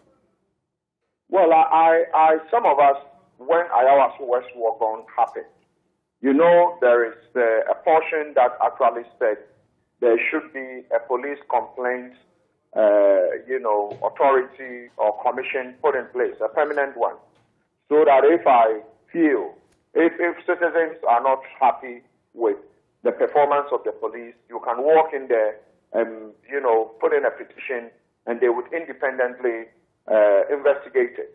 And so that thing is still in my mind, and I would say that even if It cannot be done. The executive would not want to do information. Sometimes they don't know where to go and report it. Just imagine you encounter one of these police robbers in a village, and that police robber stays in that village in a cottage somewhere, and you have to go to the only village police station where the police officer is the counter NCO, the counter non-commissioned officer who is supposed to write your statement, and you are going to report to him that I think I met somebody who looks like you going to rob. I bet you you will not do that. But if there is something like that, put in place where we can all call, right. A hotline we can all call to make complaints, and there is an investigative team put in place who are not police officers, who knows what it takes to investigate some of these matters. That would help. But Okay. I must say that with this current arrest, the police And I'd be should grateful. I'd be grateful, Dr. Bona, if you could summarize your final thoughts in about a minute. Please go. Okay. So I would say that with this current arrest, the numbers are likely to go up. And I would urge the IGP and his team, they are currently using intelligence-led policing they are doing at the moment. They should continue, and hoping that they will continue to, feed us and loop us in with whatever they are doing, so that the public can follow, the end of this story. Has your just briefly in 10 seconds, has your confidence in the police waned anyway? Has it depreciated? Partly it has depreciated. I tell you what, yesterday when I was driving back home, 2-3 young police officers who were holding these long rifles, when I saw them, it sent shivers through my spine that, these young boys, police officers, some of them are criminals, and so I wouldn't want you to be crossing my vehicle. But I'm sure it's going to, happen to a lot of us in this country. But I must say, we don't have a choice. We should continue to support the Ghana Police Service. Thank you, Dr. Adam Bona, there, security analyst. Thank you so much for joining the conversation. Let me come into the studio, and as I pose the question to both of you, you address the same issue. I want to also read out what Kwame A+ put out there. And I do not associate with his comments, but it's relevant that we put it out. Police involved in bullion van robberies are being killed. Why? Because top police commissioners are involved in the robberies. I suspect them. He says, I suspect them.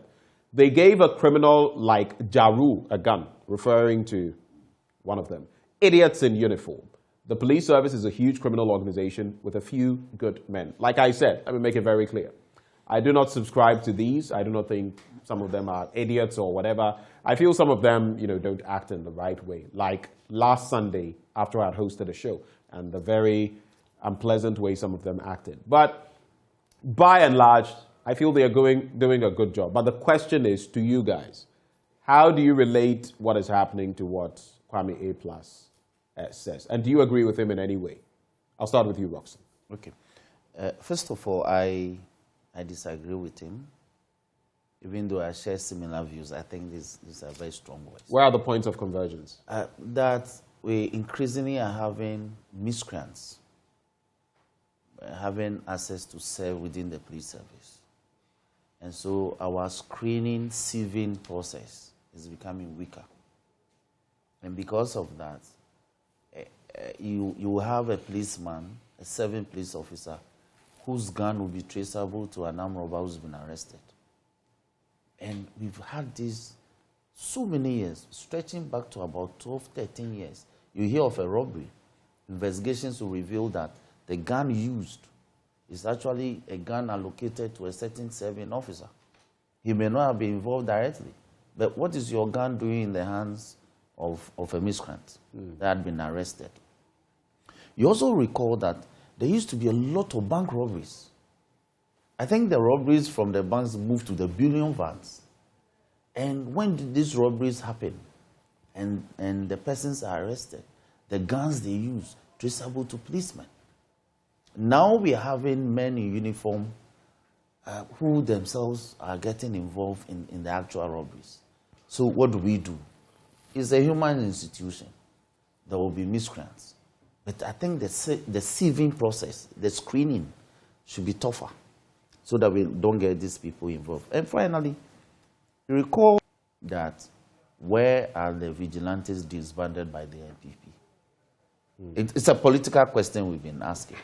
We suspect that some have been recruited. And no. It's a fair point to make. It's a fair point to make. They've been recruited. They were not properly screened.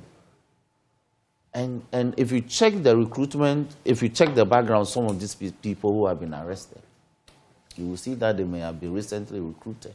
So we need to check how we are recruiting people into the services. Okay, all right. To be able to check some of this. Quick one from Sylvester. That would be my preliminary comment. Well, quick one from I think I have a problem with the premise on which you ask this question. Because somebody made a post. You disassociate yourself from the post. It doesn't take away the fact that people are thinking in that same way. Please. You have an editorial policy, and you think it's not worth associating with. You've read it on air. I merely said, no, please right back at you. I merely said that I do not agree with him. It does not mean that he is not, there's nothing of essence of substance in this. My brother. I'm merely saying some of the points in here I dissociate with. I do not like building a the society. Tone you take with some of the, I'm taking a strong stance on this. And I disagree with you. Yeah, you can't disagree with me. You don't like it. Why did you read it on air? Do you know how many people are watching and listening to you? Did you hear your colleague talk about the fact that some of what has been said here, he agrees with it? Please. So it's a matter of opinion. You are the host and the owner. Sylvester, go ahead with your point. I'm saying that I decided, don't do that again. Please. If you are you now telling me what should be my editorial policy? Please. Are you telling me what should be editorial policy? But you cannot read something you find offensive. So Sylvester, and then you say you do Sylvester, please, do lame. And let me be in my lane. You bring me here. I am host. I'm a guest. Do your best. I'm a guest. So don't denigrate what I am doing. You can disagree, but don't tell me what I should do. But I'm saying it's offensive. It is unprofessional. Right. For you to have read something you disassociate yourself with to the millions of people. Your opinion. Go ahead. Yes. It's your opinion. It's unprofessional. And let me say. Your opinion. Yes. It's unprofessional. It is your opinion. Yeah, it's my opinion. But many people watching this morning, something that you don't believe in, you think can you attack the substantive matter because your time is almost done? Yes, my time can be done. You can take me off. But the point is that it's unprofessional for what you've done. Okay, so let's wrap on the BUEM bit. I want us to use the next 2 minutes or so to wrap on that. Roxanne, your quick take on this situation where they are saying to allow them to, get into, to have not be disenfranchised. Basically, we're going to conduct a new election. We're going to annul what happened in BUEM in 2020. And of course, we've heard Honorable Adams speak to the issues, but what is your quick take on that? I'll give you both a minute each. No, I don't think the AG said that. But the suggestion, basically. Yes, no, not that it is going to. Yes, but I think it cannot be done. It cannot be done? Cannot be done. How so? Because you see, by the arrangements of the Electoral Commission itself, it didn't place SAL under BUEM. SAL wasn't placed under BUEM for purposes of the 2020 elections. What they did was they carved SAL out of BUEM. And SAL, even though at that time, for some reason, SAL was lifted and sent to OT when OT was created. Yeah. So they moved them across regional lines. Yeah. But technically speaking, remained part of what were until the dissolution of the 7th Parliament. Then, on the eve of the 7th December elections, they were taken out of BUEM and placed in a cul-de-sac sort of. So they didn't constitute part of the elections that took place in the BUEM constituency. So nobody could say that because they constituted part of BUEM constituency, the elections that was conducted in 2020 leading to the Member of Parliament coming and serving the 8th Parliament should be annulled. They were not. So for you, is this made it such a stillborn right from the start? Yes. So it made the whole thing such a strange creature.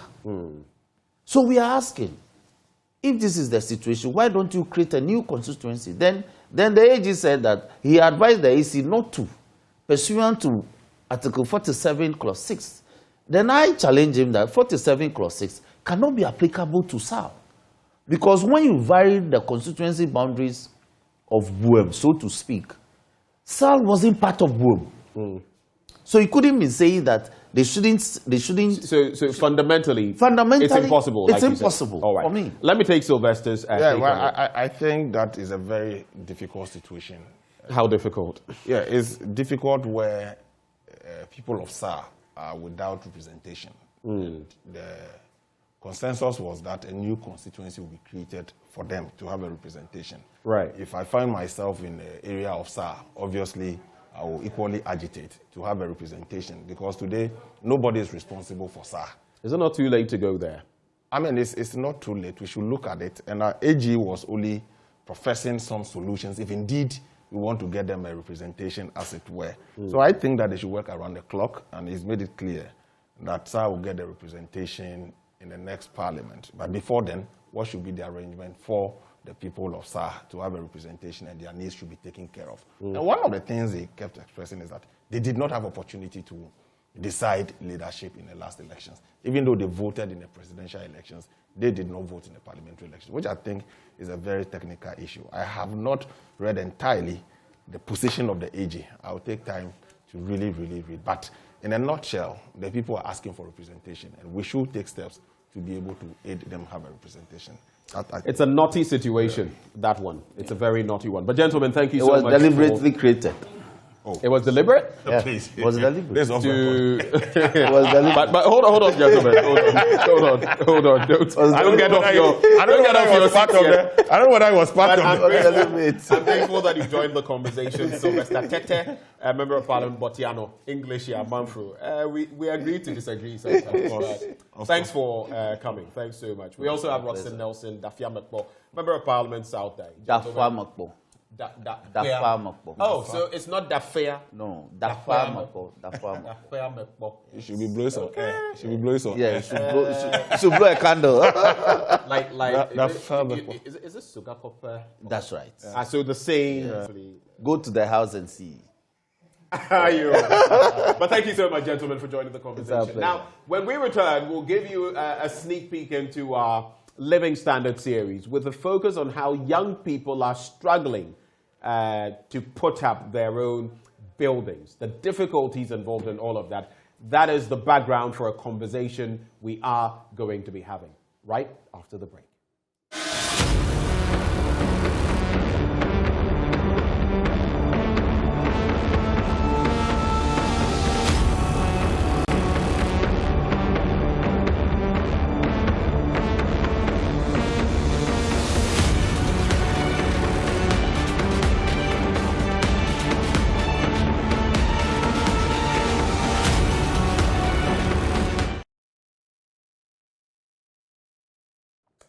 So what's it like for you building a house or putting up a building in this current economy? That was my colleague, Mamiesi Thompson, who's been taking us round as far as this Living Standard series is concerned. As we digest this matter, we host Daniel Edu, Manager, Planned City Expansion Project, and Emmanuel Nyako, Lead Consultant, Whaley Properties. We also have Seiram Kawo, an economist at the University of Cape Coast.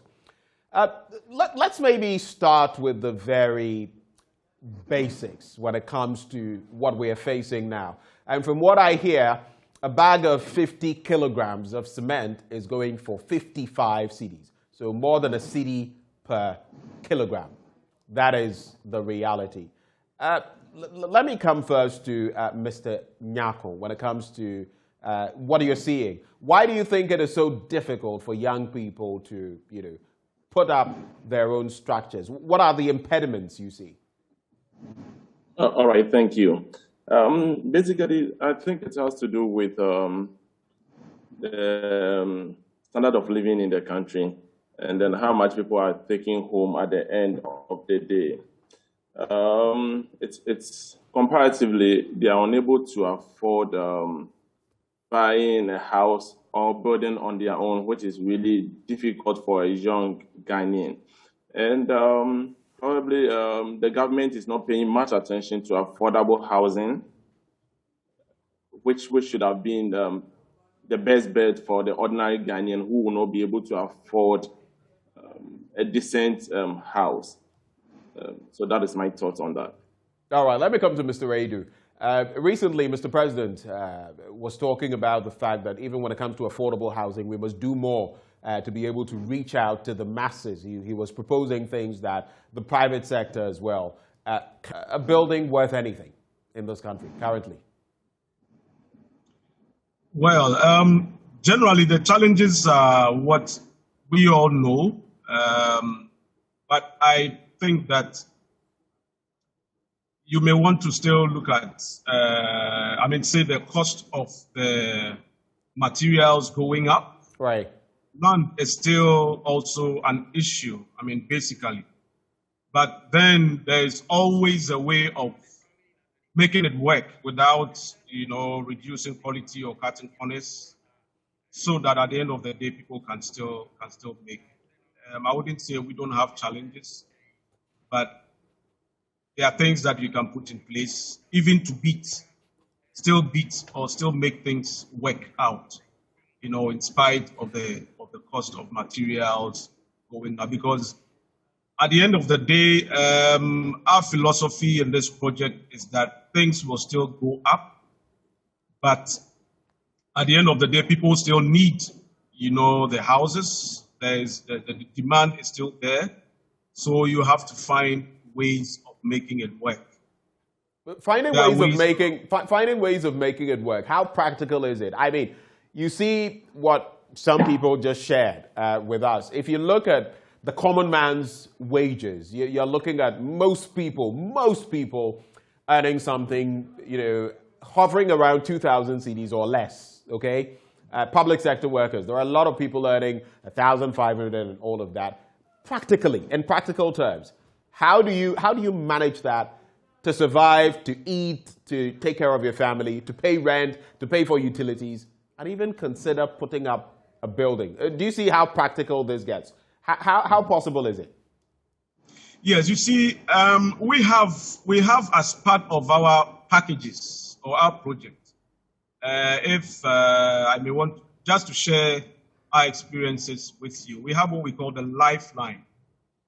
We all know that the average Ghanaian is able to complete the average Ghanaian, working person, is able to put up his or her own house somewhere around 15 years, sometimes 12 years or more. There are those who, as we keep saying, who may still be able to have just put up one bedroom at the time that he or she is going on pension. You understand? So we have broken down, we have a system where we have broken down incremental payments, installment payments for as low as 650 Ghana cedis a month. So you can get access to a fully built one-bedroom house, which is expandable to 2. By the time you have finished paying 15% or in 4 years' time, then your add-on comes on somewhere around when you have done 20%. If you are doing, if you are doing, say, a 3-bedroom house, you can start from as low as 870 Ghana cedis a month. You see, and it is as practical as that. If you want to add, or if you add up what we call the corporate route, of making some of these things work, because then you have a lot of people coming together to make these things work. Right. You understand? So it's as low as that. You can get the same quality, even better. Okay. Better quality, than you have in some places. Let me bring in Emmanuel Nyako. You're with Waylead Properties. Tell me, looking at the surging cost of everything, from cement to, even if you want those stones, if you want iron rods and everything, the goods and the services when it comes to the building sector, everything is skyrocketing. What would you propose to young people who are trying to put up an edifice, something dignified for them to live in? Would you propose that they build themselves, or that they do what some of you do with your properties, so that they buy and maybe have services given to them as well. I mean, practically, what should they do? All right. This is a two-way thing for me. Some people might want to build on their own, which comes with its own issues. Access to social amenities, water, electricity, good road becomes a problem at times when you are building on your own. Now, for me, where I sit, the best bet will be from buying from a very good, renowned real estate company like Waylead. So we have all the infrastructures done. We've done the roads, the electricity, and everything. But there again, and if there's no support, like what UN Habitat is doing with Daniel and Co., and you leave the private sector to do everything on their own, pay workers, buy materials, buy land, and at times one land, buy it from multiple people, litigation on land, and everything. At the end of the day, it adds up to our cost as developers. So I think what the government should do, it should be a two-way thing to support housing units for people. Because if you are saying that you are building on your own, then you are not getting a well-planned community as what Waylead or City Extension will be able to give you. Right. Because it's not just the house that we are buying. I believe that you should also buy a house that the value will appreciate in future. So it should be well-planned area. And that's one problem that we are having probably in Accra and most parts of the country. Our cities are not well-planned. So somebody goes to, let's say, Nyanyano or Fete, get a land, put up a house. There's no electricity, there's no water, there's no good roads. So they have to do contribution before they will be able to get these social amenities, which otherwise should have been provided by the government to the site. So in other words, there's no straightforward answer to this, that build or buy. It's complicated. No. There are many factors to consider.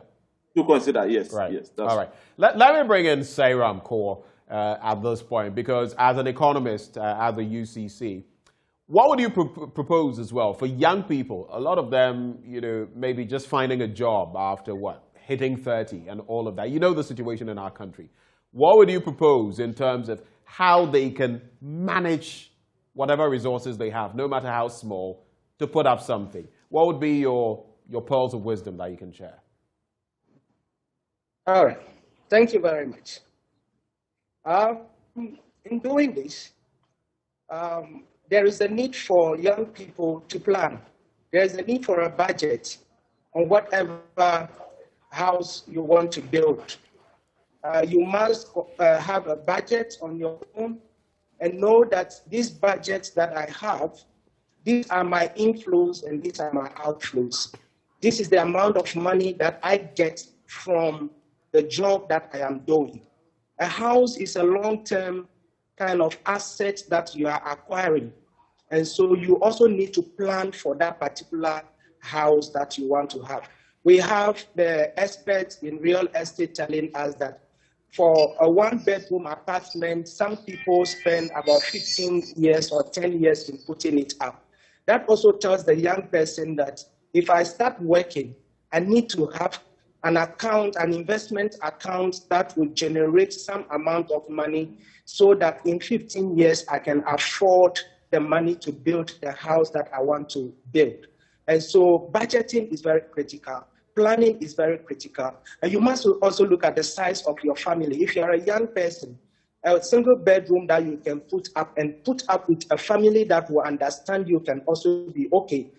If you have a family, if it is a 2 or 3 bedroom house that you want to put up, is okay.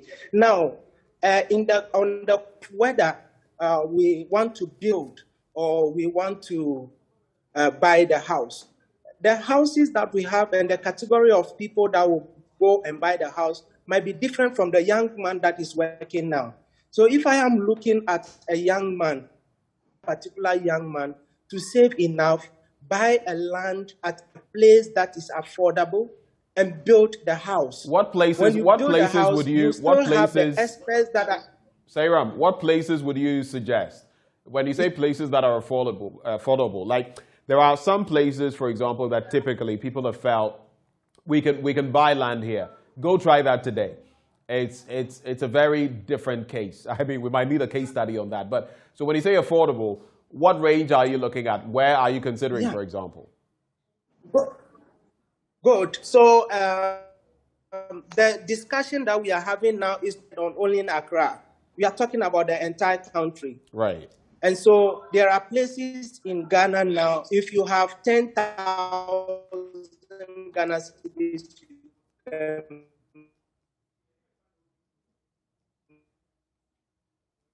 Right. So Sarah making a point there. Right. an Right. Go ahead. affordable land compared to some places that you have to get about 10,000 itself. Yeah, we have those ones. You need to plan and go and look for that particular land that is affordable and get the experts to do the drawings for you and do the advice for you.